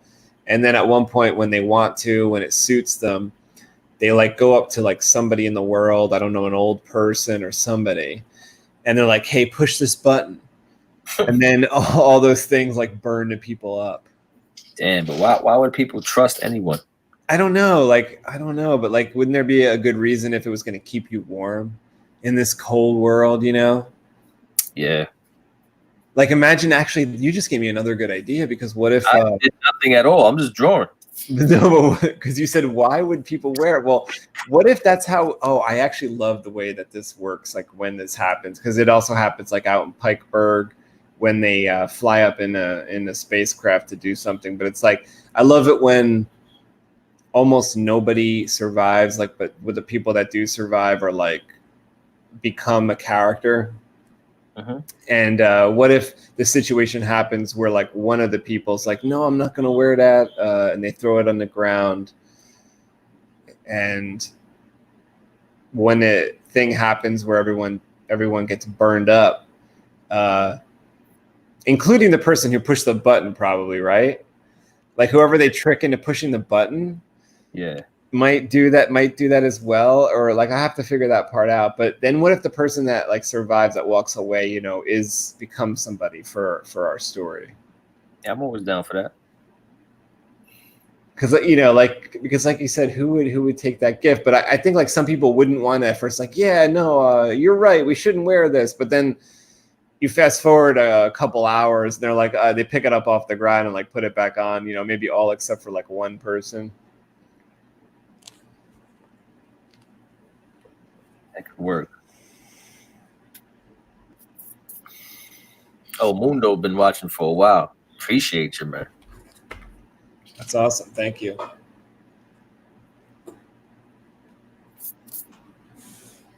I think last time he was watching, he said he was interested in the story, so I was going into a little more detail. Yeah, I know it's us making it up, but the story's kind of wild. Like, I'm always looking for something that's similar to watch. It's like we're really just making up something that I just want to watch. Yeah, you know? Me too. Like ever since you first started telling me about this, and I really thought about the art style when you were first telling me about it. I always just thought of like an Aeon Flux type of MTV cartoon type of art style, and that's why I do want to infuse some stylistic elements into this book. I think that there's a lot of room for that because of all the weird creatures, the alien aspect of it, and the environment is so alien. Definitely gonna go crazy with the colors. Yeah, so like, you know, I'm all for it to some parts of it to look psychedelic. I'm all for parts of it to be like monochromatic, if it calls for it. You know, I could have even, I was thinking about it yesterday when I was thinking about the tribute page 5, that it could be like a lot of golden colors. And I know we were talking about that for the sky, talking about some purple tones, maybe some pinks in the sky. I was almost thinking like, what if the entire page was like that? You know, I'm just not sure I would get it. I'm not sure how I would get across the fact that, like, let's say if Donovan's outfit is navy blue, I'm just not sure how I would get that across if like everything's monochromatic, especially on his introduction page, you know. So I was just a little afraid of doing that on his like introduction, but I think that there's room for something like that. Yeah. Look at this handsome bastard over here. Oh yeah, here he is. Oh, you see how it seeped in again? You said Clint Eastwood, so now he's got like a duster on. You know what I'm saying? Yeah, it is. It is. See, I can angle what you're doing just by my words. I think I have more influence on you than you thought before. I don't like the manipulation.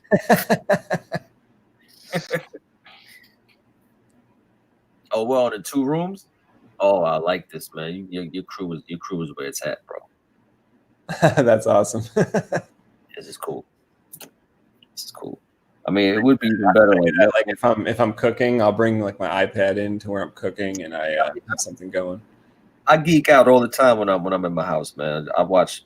I mean, you see me what I watch, man. I'm watching people drawing all day long. It's crazy. I mean, you've been saying some names that I don't recognize, but I know that they're awesome. When you show me what they're doing, I'm like, oh my, those are something else. I get jealous. I'm just surprised you can watch it so much because I get jealous. Oh no, I get infuriated. I'm here like steaming when I'm watching these guys. Like, how are they so good? I go and like jump in the shower fully clothed and cry. It's all good. It's all bueno. My goal is to have someone cry over you in the future. Not over your dead body, but over your life drawings. What I'm telling you, like right now, this is it's like crude. It's kind of like on a crude level. But once we bring it into Photoshop and do what you do, it's crazy. It's crazy. Well, these particular, I mean, you could you could color in with marker if you want to show me what colors these items are that they're wearing, but you don't even. Let me show you. I don't think you have to take this all the way. Let me show you what colors I'm seeing real quick. This is a good setup you have here. You got your pens in hand, you got your pencils. Oh, yeah. I don't play around. Multi-levels. I don't play around. See, you told me you were setting something up at home. You're cleaning up. I didn't know you were actually setting up a whole new area. Oh no, this was here already. I just didn't have the camera here. I had the camera in the middle of the room for no reason, where I had no supplies. I chose to go with the old laptop for some reason. Like I didn't go to where the art supplies were. Yo, how silent would you be in the next video if I went over to your house one day, like without you knowing, I got your wife to open the door. I said, yeah, like Kevin borrowed something, I want it back, and I took this back, right? I took this thing with the drawers. Oh man. And then you didn't know where it was. You didn't know I took it. You didn't know I came over. And in the next video, you saw me with it. How long would you be silent? Yeah. How long would you be silent for in a video? Would you? Like, where you got that from? I'd be like, what? This is my new drawer set. Come on, man. I noticed all that stuff. Whenever I see like the book you have with the pens out. Oh yeah. I told you I want to rob you. So it's like art supplies. It's like looking at porn.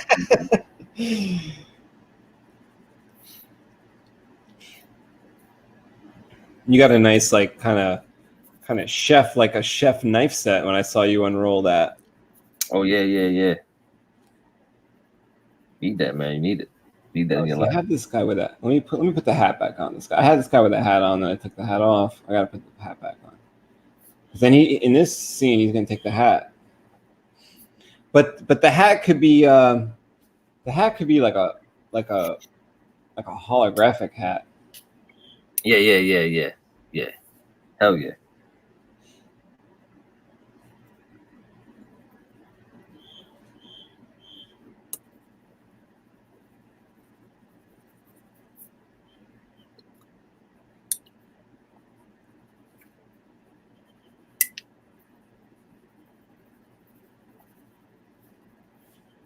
And that's why these early panels where we see these guys, Donovan and John Dobbs, is pretty important because just some of the stuff they're saying is,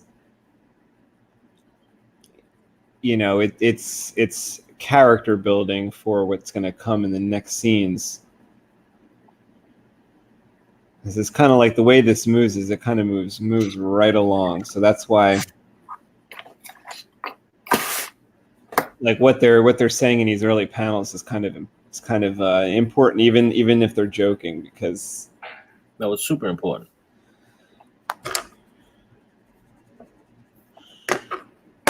They're kind of arguing or joking, arguing, talking, but it's going to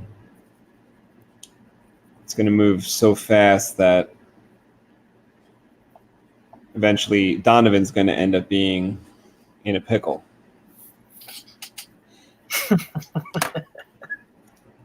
I think it comes up quick. I haven't heard anyone say in a pickle outside of like a TV show. I don't think ever. Chernobyl meets Coruscant story. Yeah.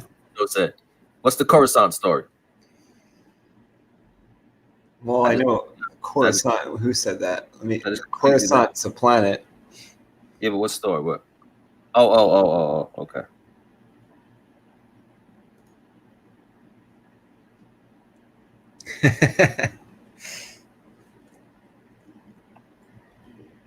Wow. Kind of see where I'm going with his palette. Yeah, see, even Mundo's telling you to watch Chernobyl, Kev. I knew it. I gotta watch it, man. I know everyone's telling me to watch it. Well, that's a lot. Because you know why? It's just done really well. It's just done really well, and the thing that I want you to see it for is how they show, because how they show the nuclear aspect of like the radioactive fallout is how I really always saw it. I really saw it as they in this kind of high production level, you actually get to see it, but in every other time it was like the History Channel. I was watching it on the History Channel, them describe what happened, or I was reading it. It wasn't, you never saw.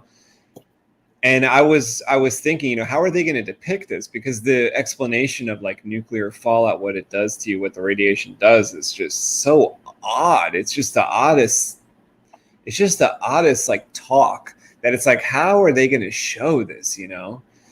So if you're at all interested in like what that could be like, and just the kind of unknowingness of those people, how'd you get the how was that on the screen? What did you do? I just looked up for a minute and saw the like if you want to click on if you want to show, interrupt you, it just freaked me out when I looked up. Just like click on one of the comments. No, I can't do any of that. No. You have to be hosting. You have to be hosting.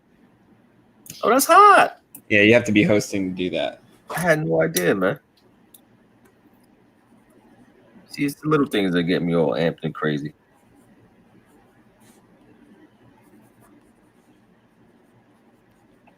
You're easily amused.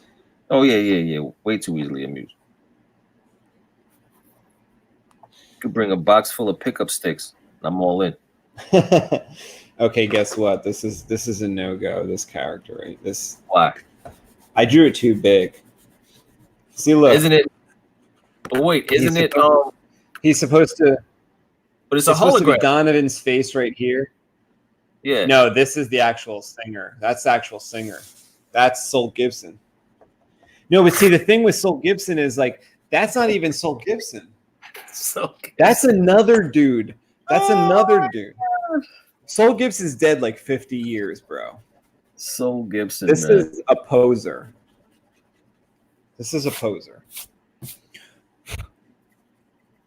He's supposed to be a lot smaller here. I kind of screwed that up. Fucking up the money, man. There was supposed to be a little Donovan panel right here, and I kind of obliterated that. Yo, but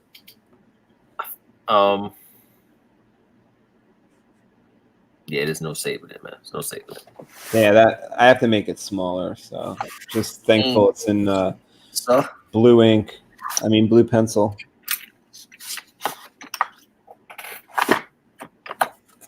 When in doubt, erase it out. When in doubt, black it out. When in doubt, cry off camera. Yeah, that works. That soothes the soul. No, I don't even do that. I forgot that mistake already.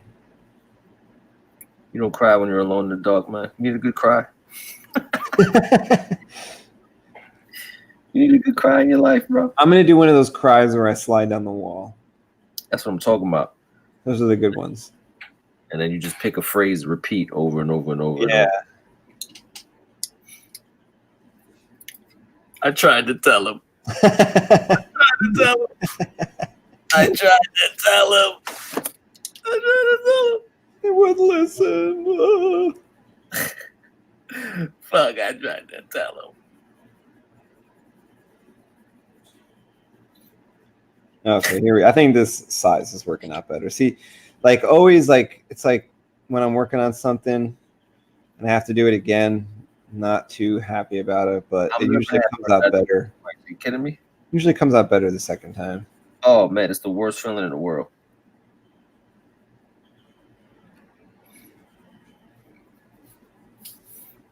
All right, man, you get the point with this palette where I'm going. I don't think you need to be. Oh, I see what you're doing there. Actually, I need to see a closer up version of that. It's too far. Yeah, my camera's garbage. Hey, what you want me to do? What you want to do over here? Oh, I like them little quick marks.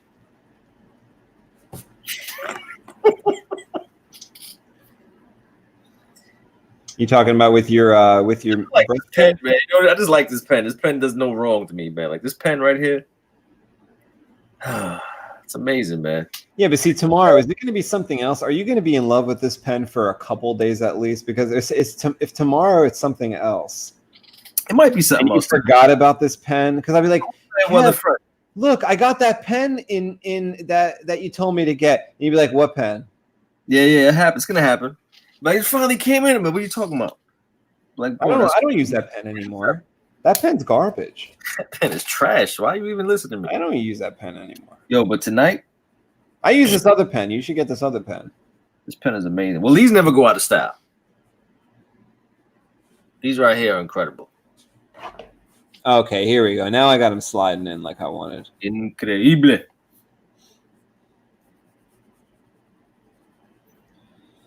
Yo, I think he should have goofy pants on too. Like we got to put a weird pattern on these pants. Like you remember in the 1990s when people would wear skids? Did anyone wear skids in your school? Do you know what skids are?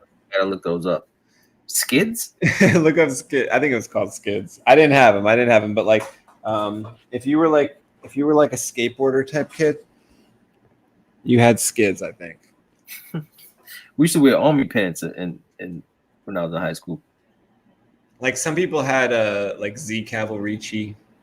Some people had skids. That sounds fancy, bro. Some people had I don't know. I just had sweatpants. I don't know. I didn't have anything else, but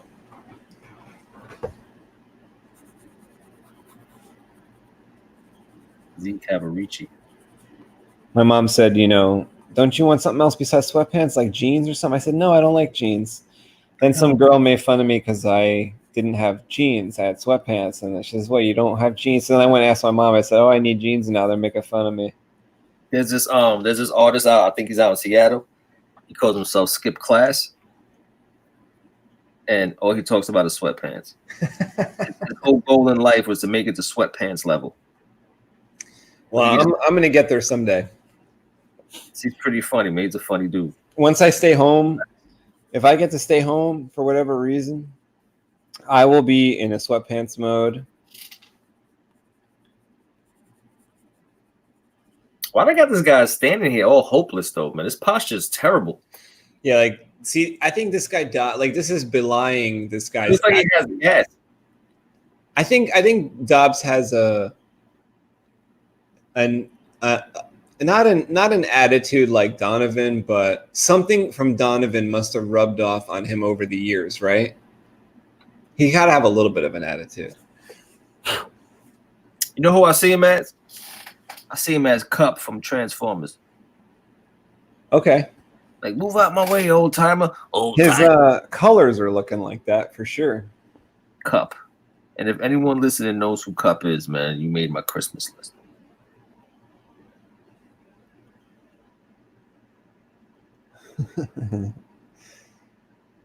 I don't know. I think the 1986 Transformers might be more popular than you think.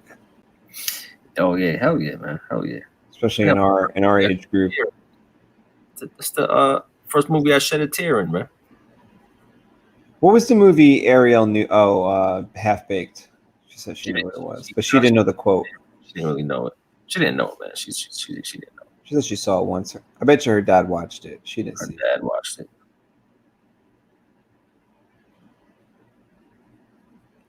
She didn't see it all the way through. No, it was just on. She didn't see it all the way through. She didn't remember the lines. I mean, come on. Unless you're making fun of the friends, unless you're making fun of your friends using the lines from that movie, I mean, you didn't really watch it. He had sex with my mama. Unless you're screaming that at your day job.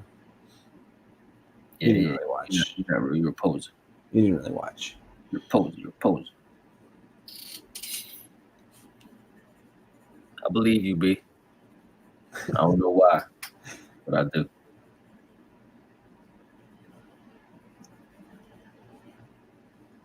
He said, "Guy in the couch, did you kill Killer B?" So, That was my first introduction to Harlan Williams. I think I thought that dude was pretty funny. I don't know. I don't see him anymore. I don't know if he's. Who is that? A comedian, Harlan Williams. He was the one that killed the horse in the movie. Oh, okay. Yeah, he's hilarious. Like I bought it like a tape of his or something after that, or a CD. It was funny. I don't know. I don't see him around, but Windows talking about sweats. I definitely have sweats. I have 1,000 pairs of sweats. All I buy now are like hoodies. That's all I'll wear on the top. Let me tell you something. I have a hoodie addiction, man. It's bad. It's bad, man. Like I need the hood. I need the hood because a lot of times it's like a little bit cold. I walk around my house. I get out the shower, right? I don't put a shirt on or a tank top. I put a hoodie. Oh, I always put the shirt first. That's retarded, though. That's retarded. Like, who does this? That's almost sweatpants level. You don't have like a wife beater for underneath the hoodie? No, man. I just have like gross, like it's just like a swamp right there under my hood. Oh. See, but when I come out the shower, like I'm kind of like hot for a while, you know. Like it takes a while to cool off. Oh man, you just go right to the sweatshirt. That was a loaded O. Like ooh. That was kind of grody.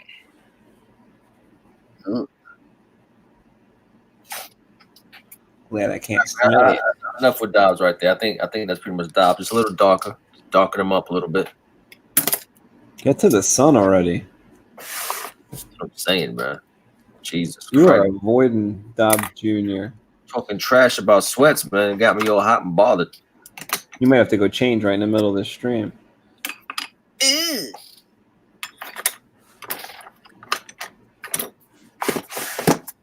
Oh yeah. Oh just saying when you went to let Luca out, that the guy I'm kind of like thinking of for this dude is the guy who played RoboCop. Mm-hmm. Oh, you knew what I was talking about? I said Robo. I know exactly what you're talking about. Jesus Christ. Peter Weller. No, what? That's not his name. Well, I don't know new RoboCop, but that's the older RoboCop, right? Not that old ass guy, man. Not the older RoboCop? Oh, the new one. The new one? Yes. How am I supposed to picture the new RoboCop? I saw it one time. You just said you know who else? You should not say Robo. You said yeah. You just me over. Messed up. It's messed up, man. Peter Weller. Don't fuck Peter Weller. Oh, Mr. C. It does look like Mr. Sinister. Oh yeah. I always call that. I always said that's the Colossus face. Yeah. Trying to draw Colossus so long in your whole life that you just. You know what? Wait, where is the orange book right now? Oh, it's right here. Because maybe I can look at. I need a reference from the Peter Weller. Jesus Christ. I think I need a reference. What I was talking about is the guy who was in He was the Suicide Squad. He was like the soldier, wasn't Will Smith. he? Fucking hell, man. Let's see here. Do you remember whereabouts in the Orange Book is the close-up? Oh, I think it's towards the back. Is the Donovan kind of close-up that you made with the tattoo? I need that as a reference. It's not that far. I don't think it's that far in the back. Oh, there it is. Okay, here we go. This is who I need him to look like. He's not looking like that yet. That's that guy. That's who I need him to look like. Oh, man. Okay, wider nose. Puffy brow. Puffy brow. Okay. All right. I see the problems here. Yeah, Peter Weller was the man. Peter Weller was the man. Right. I'm talking about just for looks, like just the look of the new one is kind of like who sticks out for this character right here. Yeah, I don't remember what the new guy looked like at all. In the posters and stuff, he's got his RoboCop like mask on, so I don't remember what he looks like. Clarence. Who was Clarence? Was Clarence the black dude? I was like, oh, give him a hand. Oh no. Was that him? Play. Oh no, Clarence was the main dude, the main bald dude, right? He was the one that said, "Get him in the hand." Yeah, that dude was the worst, man. Was that guy in Murphy Brown? Or was that a different guy? No, I think he was in that 70s show, wasn't he? Oh, was that the father? I think so, wasn't it? Whoa. I don't know. I don't watch that show. I could be wrong. But I literally hated that guy when I was in when I was young. Yo, I hated it. They did to RoboCop.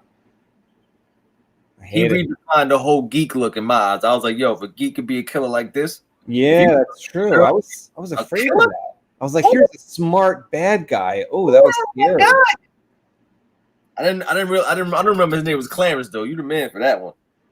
I'm gonna say it tomorrow, then I'm gonna be upset when someone doesn't know who I'm talking about. I'm gonna play it off like I always knew his name was Clarence. Since 1987, I retained that his name was Clarence, bro.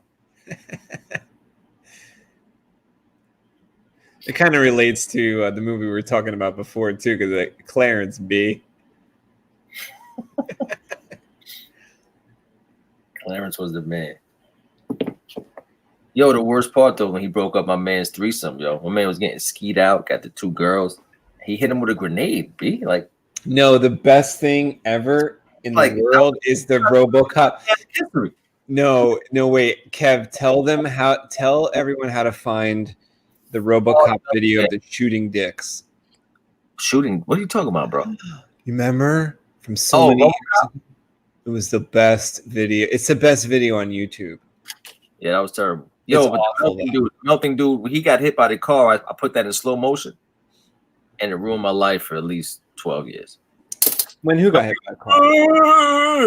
And he smacked him with the car, and he just looked like pasta. I don't remember who got hit by a car. The guy that shot the gun at first, he was like, I like it. He was bold, blind. He put the gas station on fire. Oh, I'm about to stay up and watch RoboCop, man. You messed up. RoboCop is something special. I'm telling you. Oh man, it used to give me nightmares. The scene where they actually basically kill him. They shoot him, and they really torture him with the shooting. Like, I didn't think someone could stay alive that long. When I was a kid, I was like, oh no, this is how long you would stay alive for if they want to shoot you this many times? They shot that man at least 576 times. They were joking as they did it. It was terrible. Man, that was rough. That was rough, bro. But yo, those are the cop cars they got now. OCP cop cars, man. I couldn't believe how futuristic they had those Taurus cars looking back in the day. I was very impressed with RoboCop. I was like, they actually did the work of making this look like the future. Amazing. Let me start inking this dude's face. I'm like thinking about RoboCop right now, man. Nuke. Those Nuke commercials were hilarious. I love the humor in those. Yeah, that was a really special. I'd buy that for $1. Really special time when you didn't have to worry about like what people were gonna say. Like, there was so many things that came out in the 80s that I don't think could come out right now. Let me tell you, I was 8 years old, and every movie I saw had nipples and cocaine in it. Yeah, do you remember when they used to put like topless girls just for the fact, like just for the fact, like in Tango and Cash, they're in a parking lot, like maneuvering around, banging cars together, trying to. There's like a little car chase in a parking lot, and one of the cars gets bumped, and up looks a couple who's having sex in the car, and you see the topless girl. Yeah, it was amazing. And then, you know, like another part in the movie, it's like they bump into somebody and they're doing cocaine. It's like they don't do that type of shit anymore. Nah. That's the cool stuff. That's like, because you know what? Truth is stranger than fiction every time, Kev. Every single time. I don't know how many times I'm going to have to tell you this, but listen to this thing that happened today in the car. This happened today. You won't even believe this when I tell you this. Oh. I pull out, I go down my street, I make a right. I just start driving, right? I just start driving. I'm behind like a big dump truck, you know, like just a big dump truck. I know I'm going slow, but it's fine. I'm just going. Now, here comes a car out of the blue that just wants to get in front of me, you know, that just wants to get in front of me for whatever reason. They think I'm the one going slow, but it's really this dump truck. So they come blasting out of like no lane, like there's just a single lane, but they come blasting around some kind of maneuver, you know. They just put the hammer down and try to pass me, and they pass me, but then they realize there's like a dump truck in front of me. And then they have to go around the dump truck too, you know, and the dump truck honks at them with that big dump truck horn. Oh, you know. Yeah. And the car kind of shakes as if it's scared trying to pass the dump truck as the other head-on traffic is coming. Jeez. And the kicker is they're about to die, Kev. They're about to die. Like the dump truck, someone's going to kill these people, right? But they make it somehow. Their license plate is blessed. Blessed? Blessed. And I'm just in the car laughing to myself. Like, this is just like truth is stranger than fiction. This car about to die. The license plate is blessed. They were blessed, man. They were blessed. Stressed. But they were also trying to commit suicide at the same time, you know? So I don't get it. Truth is always stranger than fiction. You would never guess that their license plate was blessed. Yo, when you're blessed, you put everything to the test. But I'm always looking. I'm always looking for when I'm walking, I'm looking for wallets. Like if you drop your wallet, I'm looking.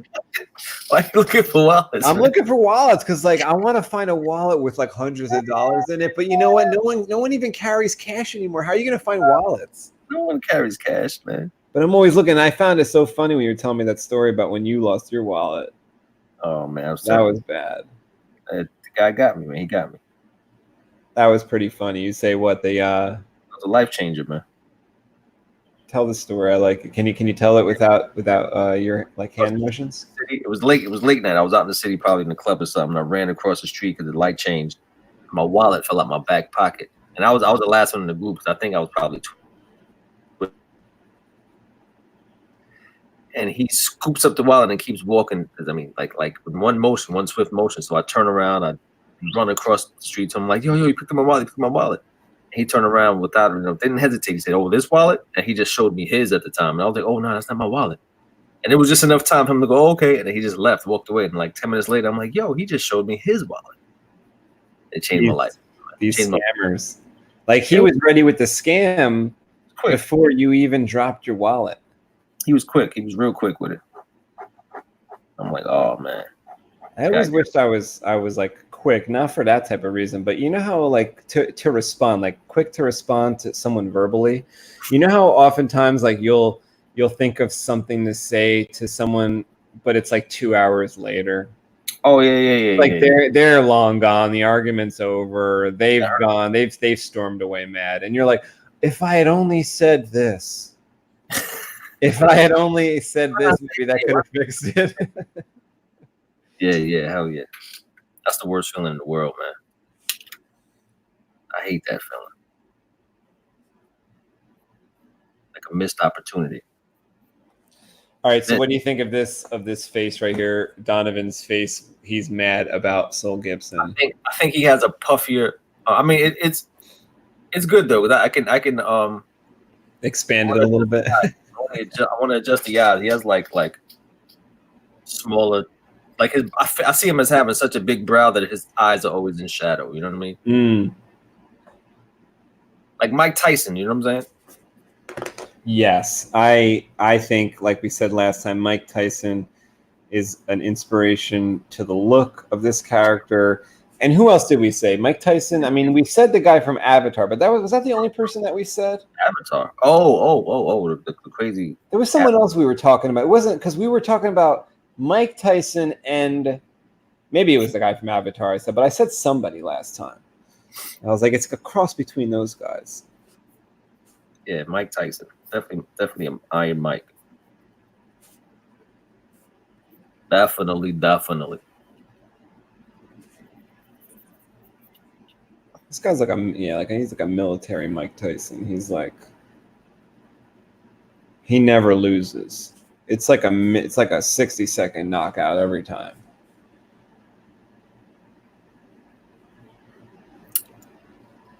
Can't keep Donovan with black hair though, man. He's looking too old.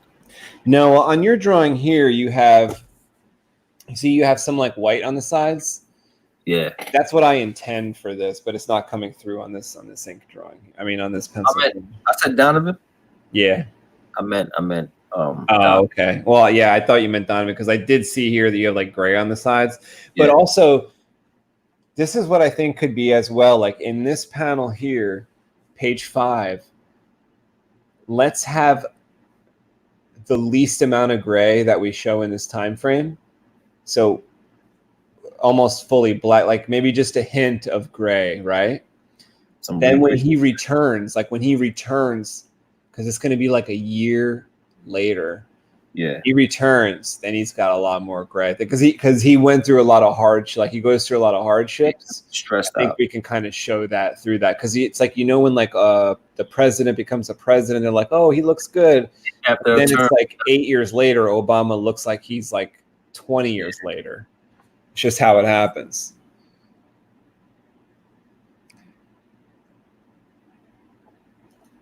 Got you. Joe Romero says he got into the toxic waste. He's talking about Clarence. Yeah, that was the scene I was going to say before because man, that bugged me out. That bugged me out as a kid, dude. When I saw that dude melt. Pasta? What's that? Like literally 13 minutes ago, I was like, yo, he looks like pasta when he got smacked by the car. Yeah, but is that when he got, like, he was toxic waste and he got hit by the car? See, I don't remember the car part. I remember the toxic waste. His face was melting off of him. It was terrible. Yo, Sinister Tyson, that's funny. That's what this one looks like here. And I think because you gave him the face tattoo, although, you know, it's not the same face tattoos. It's just, he has face tattoos. That kind of like. I see him like a Samoan, you know what I mean? Yeah. I see him. Oh, because I think last time I was saying that his body type is like Wolverine. It's like a Wolverine and Tyson. That's a type of body type. That's what I was saying last time.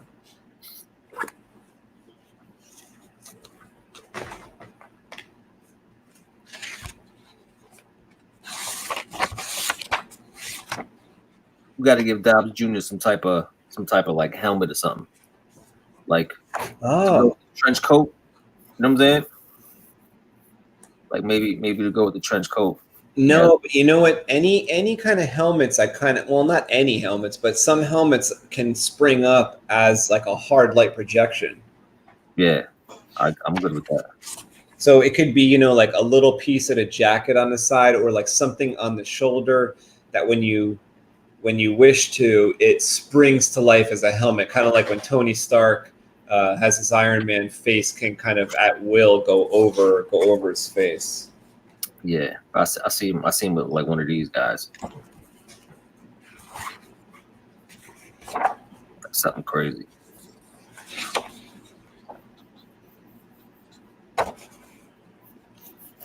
I'm just doing this real quick, so. Yeah, because it's almost like when you have a trench coat like that with a certain type of mask could almost start looking like. You look crazy. The guy from Guardians of the Galaxy, Star-Lord. Oh, you think so? I mean, it could start if you do the eye thing a certain way, so you just got to be careful with the eye thing. I don't even remember how Star-Lord's eye thing looked. Oh, okay. It's a huge dance, like to just dance around all of these I'm not worried about that. things. You know, it's like you can't be aware. It's like a curse to have like a photographic memory to be aware of every damn thing I've seen. That looks like this. That looks like that. That looks like That's that movie I saw last week. If we stayed away from all the stuff that we've seen already, we'd have a blank page. This is true. This is true. Maybe you got something like over here like this.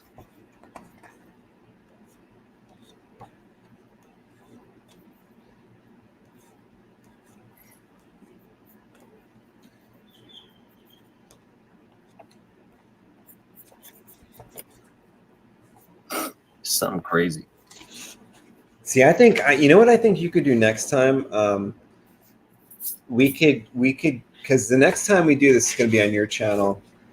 I think we should do this. Like I'll draw, and you do sounds and stuff. What do you think? Fuck you talking about? Like, you know, kind of no, not like make sounds with your mouth, but make albatross. World sound. Oh, yeah, we could do that. Kind of live and in front of me and in front of everybody, and we could kind of hear your method. Because, you know, one of the cool things that I like watching, and I didn't watch all of it, but I watched certain of the videos. I really thought it was insightful when that guy, Ivan Ortega, was remaking those Star Wars edits. So he's doing like Solo, and he did The Last Jedi. And some of the videos he showed you like just him doing certain parts. So like, let's say you had a part of the sound you wanted to use, but you need to come up with the other 50%. Like, let's hear it together. I think that could be really cool, especially to hear how you go about like making the sound or how you go about putting that together. Maybe even like use it or kind of test it right then and there on the show. Might work if you want to, but I know actually you really enjoy doing the drawing because you get a lot of drawing done. Yeah, hell yeah. Yeah, this is like an earliest example of one of our like fusion bikes, right? Isn't it? Oh yeah. This is kind of like hover bike. I think we have the first set we made up was like, I think was called the air bike. So this might be like air bike, like kind of a hover bike, a flying bike. Hey, you remember Toxic Avenger? Oh yeah. I think I watched that show. He liked it. He was a nerd, right? Was it a movie or a show? It was a movie. 80. I don't remember it totally. He was killing people with a mop. Yeah, I do remember that. I used to get them confused with Swamp Thing. I thought it was, you know, when I was a kid, I thought it was the same thing. Yo, Toxic Avenger, man. I remember, he ran over this dude. Man, he ran over a kid over his ass, man. I lost you. Oh, I backed up too far. He ran over who? You don't remember Toxic Avenger? He ran over the kid like 4 times and they showed it. He was going back and forth, hitting him, killing him. Kids? Why would he run over kids? As an adult, I watched too much like crazy shit in my childhood. Toxic Avenger, man. Wow. Well, they got really real in the 80s. I don't think they pulled any punches. Like there was some killing kids. Well, like, do you remember the movie The Principal? I do remember that. The day, like, I used to wait for that to come on because I'm like, if I wanted to see something really violent, they played The Principal like once or twice a year on Channel 11. Yeah. That was pretty violent. Though. Like they would remember they beat him up and they put a towel on his head and they beat the crap out of him, and then they even like, I think they put him in the hospital by kind of like hanging him from the, I don't remember. They killed somebody. It was bad. Like I remember thinking, if that's like high school, damn, I don't want to go to high school. Are you talking about with Belushi? Yeah. Wasn't that crazy? Yeah, Lean on Me was crazy. That's with Edward James Olmos? Nah, that's Stand and Deliver. Oh, okay.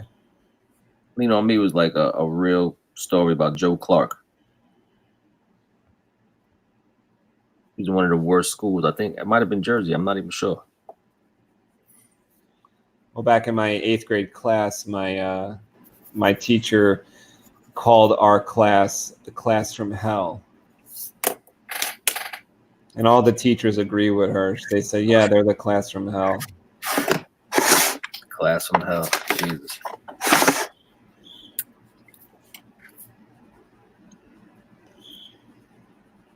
We had the 3 Joeys. They were all bad. We had 3 Joeys they were all bad. We had, Boom. what's that? Lean on Me, Patterson, New Jersey.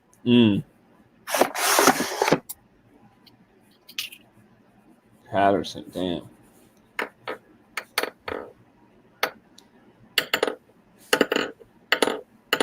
I drive right through Patterson. I do not stop.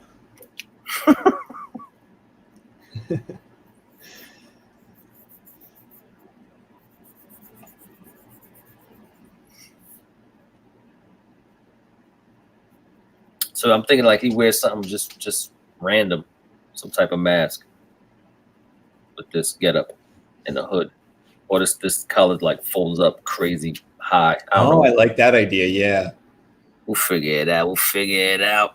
The 80s were the shit, man. I think this helmet thing looks like the 80s, so I'm pretty happy about it. I think maybe some vents in the mouthpiece of that helmet could work too. Yeah. Oh yeah, I'm like, you know what he's looking like to me? And tell me, maybe you're thinking of this. Are you thinking of Blade Runner? No, I'm thinking of to me he looks like Rico Suave, the fucking wrestler. What's his name? Rick Ramon. What was his name? Oh, you'd have to ask Mike. I don't know nothing about What's his name, man? From the 90s. I have no idea. He actually died, yo. Ramon, man. What's his name, man? Oh, I gotta look this guy up, man. Come on. Don't jerk me around. It's killing me. Razor Ramon. Oh, I don't know. I'm not familiar. That's what he looks like. That's what he looks like. He's just a skinny version of him, man. This guy. Look at my dude right here, boy. Look. It's Razor Ramon. You better be younger than Razor Ramon. Razor Ramon looks old there. Holy shit. I drew Razor Ramon, bro. And I realized I drew him really long and lanky because I'm like sitting back and drawing him, so my point of view is skewed. Rookie mistake, man. Bush League.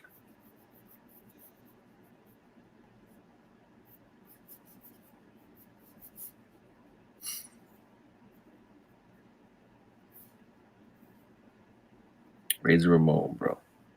You gotta like Razor Ramon. Come on. I had one wrestling toy. I had Andre the Giant, one of them big rubber, like 12-inch wrestling toys. These were weapons, man. Dude, those were like, you would grab a leg of that thing, you could kill your sister with it. Like, it was bad. It was bad. But I used to smash it into all other toys that I had, everything else, my sister's Barbies. I mean, if you came along with one of those wrestling toys, you'd smash a whole setup that someone had. They must have set up a whole battle sequence of their G.I. Joes, and you could just smash it with Andre the Giant. Yeah, I had all of them. I even had the ring back in the days. There used to be a store called I think it was called Reds. It was on Utica Avenue. I used to run in there and steal all them shits.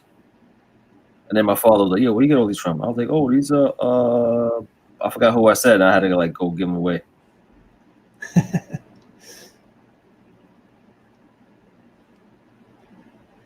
Reds.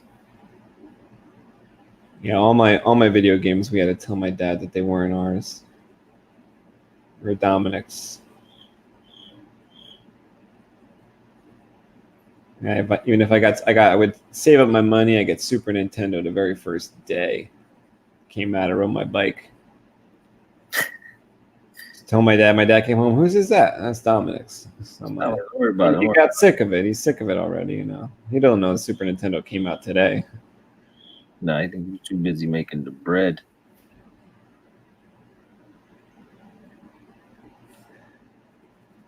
Okay, this panel came out like I wanted. Happy with it? I'm not upset about this one. I'm not going to cry about this one later. I'll cry about a different one.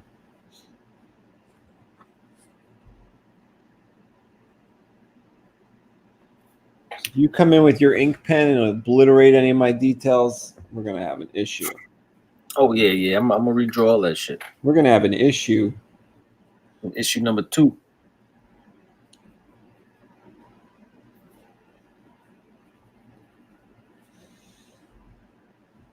Razor Ramon, bro. Wow. This made my night. 1, 2, 3, 4, 5, 6. Okay, this page has 6 panels. It's not bad.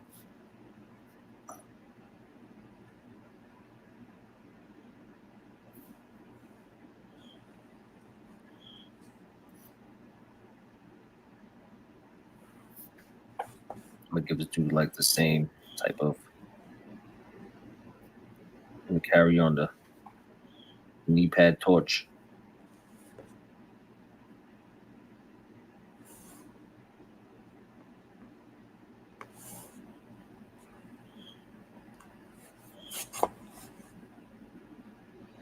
See, I think maybe those crickets are dying a bit because they're like having a hard time. Getting colder. Today wasn't that bad. You know, I looked at the weather today before I got dressed. It says it's gonna be 65. I don't know. I don't know if it got above 60, but normally whatever they've been saying, it's warmer here in New Jersey. It's warmer than they say. If they say it's 71, like I think yesterday that it's like 75 yesterday, but it's gonna be 71. No, it's 76, or like my car said it's 77. It's still warm.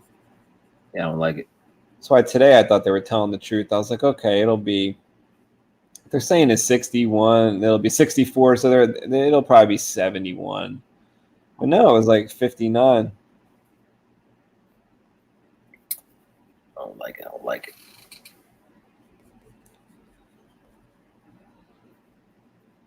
I gotta rewatch Apocalypse Now, actually. I haven't seen that in a while. Apocalypse Now was crazy. I remember I saw a version of Apocalypse Now where they really chopped like an ox or some shit like that. Like they legit hacked an ox's like head off. Am I wrong about that? I don't know. Was that before the rules about harming animals? I think they were season. This is just what was happening. They were like, "Yo, film that." Oh, I see what you mean. Huh? It was like already occurring. I think so. I mean, I don't know. I know. I'm not making this shit up though. Like it was legit. Yeah, well, they were on some like weird ass island filming that, right? So I think. Yeah, they definitely did. That was a little crazy. It was crazy. It was shocking. I remember being like, "What the fuck did I just watch?" I remember looking at my father like, "Yo, what the fuck are you watching? Why are you putting me through this?"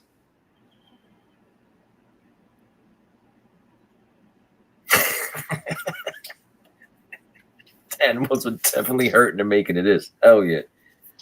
Animals were slaughtered into making it that. Making what? Apocalypse Now.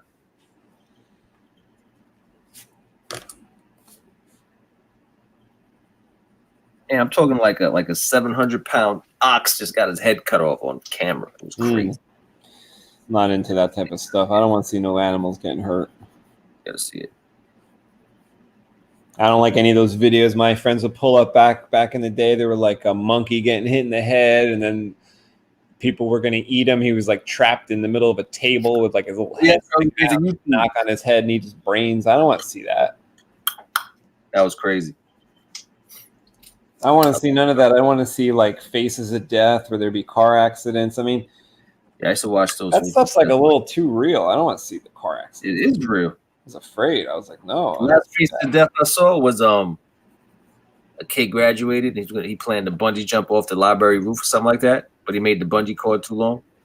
Oh man. I mean, come on. What are you doing? Why is this your plan? That was crazy, man. Did they try to like come to your house? I mean, come to your school and like crash them cars to scare you and all? What are you talking about?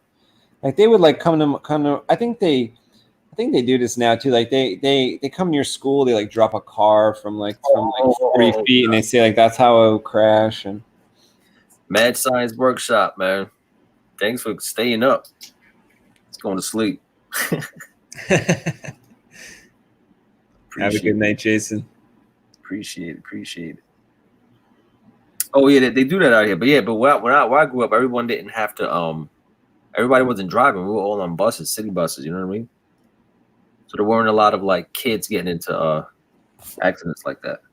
Mm. That's huge. That's a big problem out here, man. Yeah.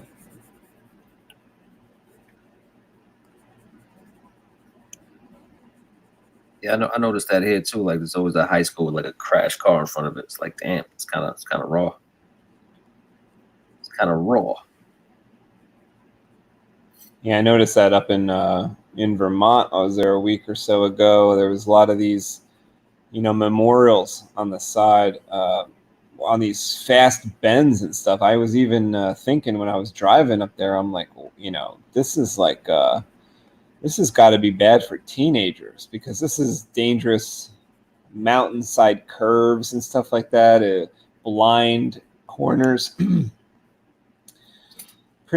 pretty tough for new drivers, I would imagine. And then you would see these memorials. You're like, damn, I was right. I didn't want to be right, but Jesus, this is imagine learning to drive on all these blind mountainous corners. Jeez. And this was where? In Vermont. There's all these mountains up there.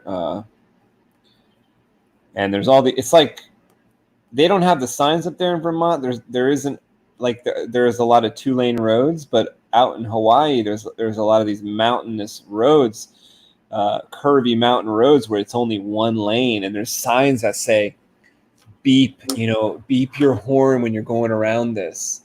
Beep your horn when you're going around this that makes sense. Turn, because people can't see in it's 1 lane, and you're like, oh, you start to realize out in Vermont though, they don't have them signs like beeping your horn, but sometimes you feel like, should I beep my horn because I'm coming around this at 40 miles an hour? Then nobody can see nothing here. They can't see anything. People coming around, and you're so easily like brushed into the other lane when you're kind of trying to operate this like blind corner. Yeah, sounds crazy.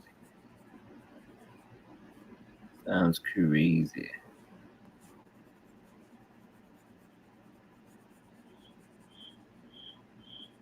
Uh-oh. Crickets. Here he's back. He's like gaining his energy back. It's time to coming back to life. He's going to be like the Mum Rock cricket. Ancient spirits of evil.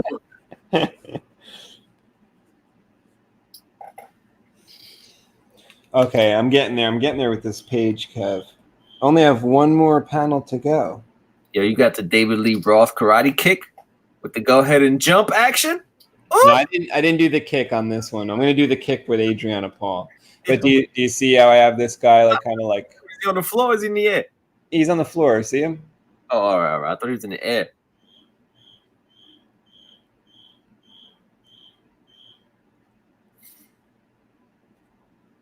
Yo, I got to wake up and take a stress test. Oh, no. Bad night to do this show and stress you out. It's all good. No, this should be therapeutic for you. Getting to draw Dobbs and Dobbs' son for the first time. Yeah, I got to do another version of Dobbs' son. I'm not sold with this guy over here. You know what they say when you draw? They say that you're always going to draw yourself. Yeah. I believe it. Why is this stupid thing? Oh my god. I mean, even when I draw those cartoons, it's me, man. Like these little stupid cartoons that I draw. I was just gonna say, like, look at the way Dobbs' son is kind of leaning there. This right here is me, bro. Yeah.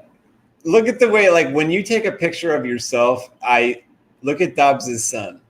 That's the way Kev stands. That's hilarious. This is hilarious. Every time I draw this, I laugh. I'm like, why does this look like me though?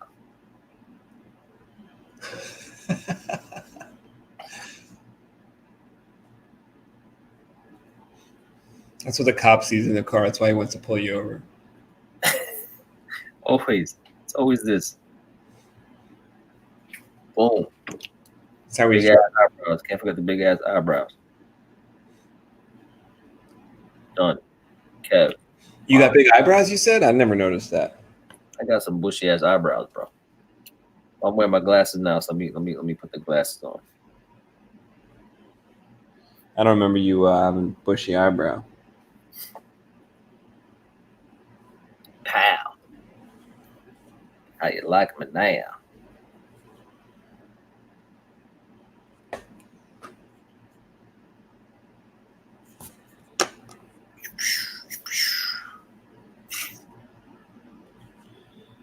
I like the duo though. I'm kind of digging them a little bit. Father and son team up right here. Looking good.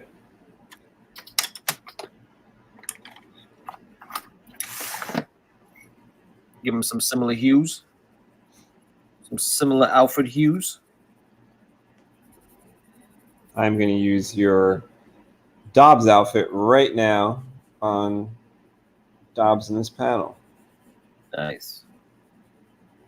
He does look like a futuristic construction worker.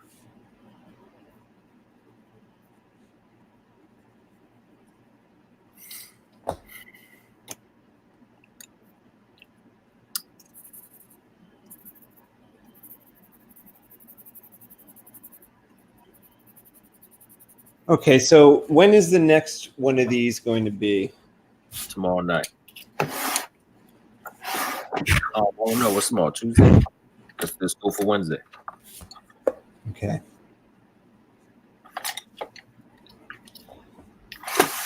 Yeah, because Friday I got some tattoos coming through. Okay, so it should be Wednesday, October 30th. Probably try for Eastern Standard Time, like 9:30 p.m. 9:30 safe because it gives me enough time to do what I got to do over here. Maybe 9:45. Wednesday usually finds me running a little late because Training. yeah, and then I have to find something to eat after that, and it's like, oh, I'm like, What do you mean? Eat on Tuesday. I do that sometimes too. I totally just skip dinner sometimes just because it's like too much to figure out. Or if I'm working on Sabers or something, I'm like, the next thing I know, I look up and it's 1:10, and I'm like, crap, I didn't even get to do here what I wanted to do. I was fiddling with these, all that. I think the smaller the item gets, like these drawings, they're, we're working at a table. It's like the smaller the thing gets, I feel like the faster the time goes. When I'm soldering, I'm working on something even smaller than this. Forget about it. It's it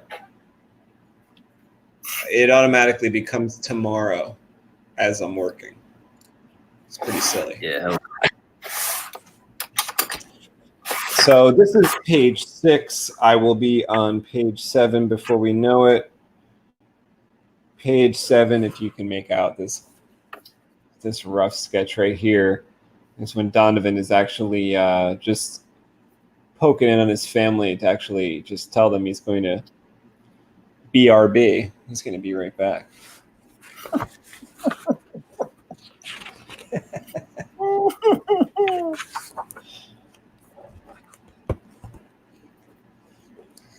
I'm actually liking this guy's jacket. Kev, take a look at this guy's jacket up here. Like, can you see what I was talking about with like we could make it like reflective? Yeah. Like sunbeams and stuff like that.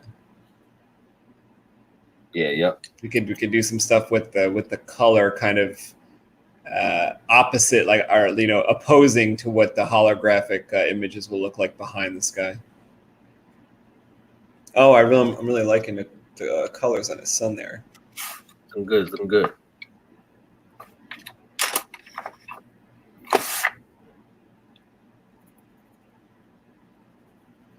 All right, well, we will call it a night. We got some character concepts done. We got page 6 ready for inks almost. What does it say right there when it says ever?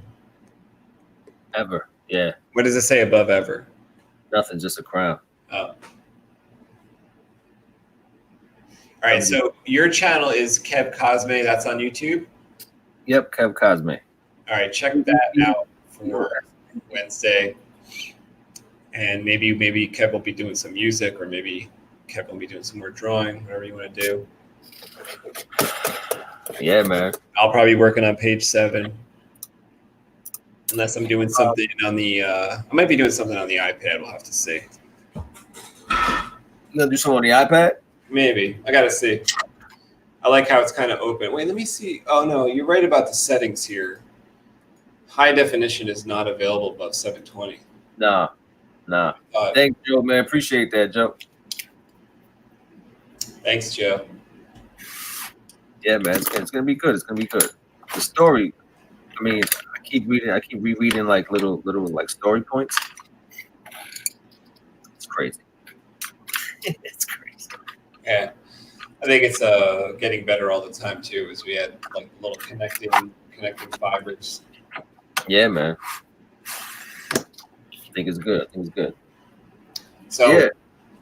11 more months, because I'm telling you, this is going to come out in October 2020, and we're about to be November, so we have 11 months, so a month went by.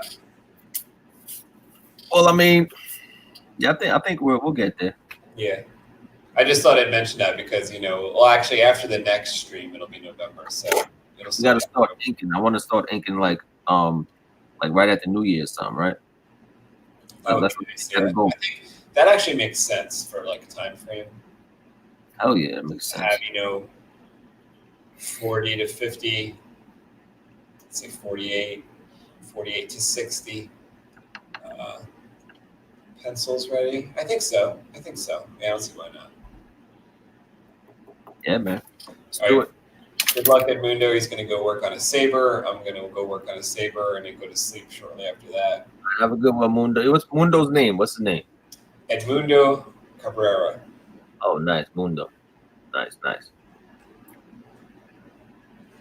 So, all right, okay. Well, I will talk to you. And all right, y'all. Thanks for doing this. That was a lot of fun. We got a lot done. It's good. I'll probably fuck around for a little bit more than I'm out. Nice. Send me a pic if you do any more on that. Bet. We'll do, man. Later on.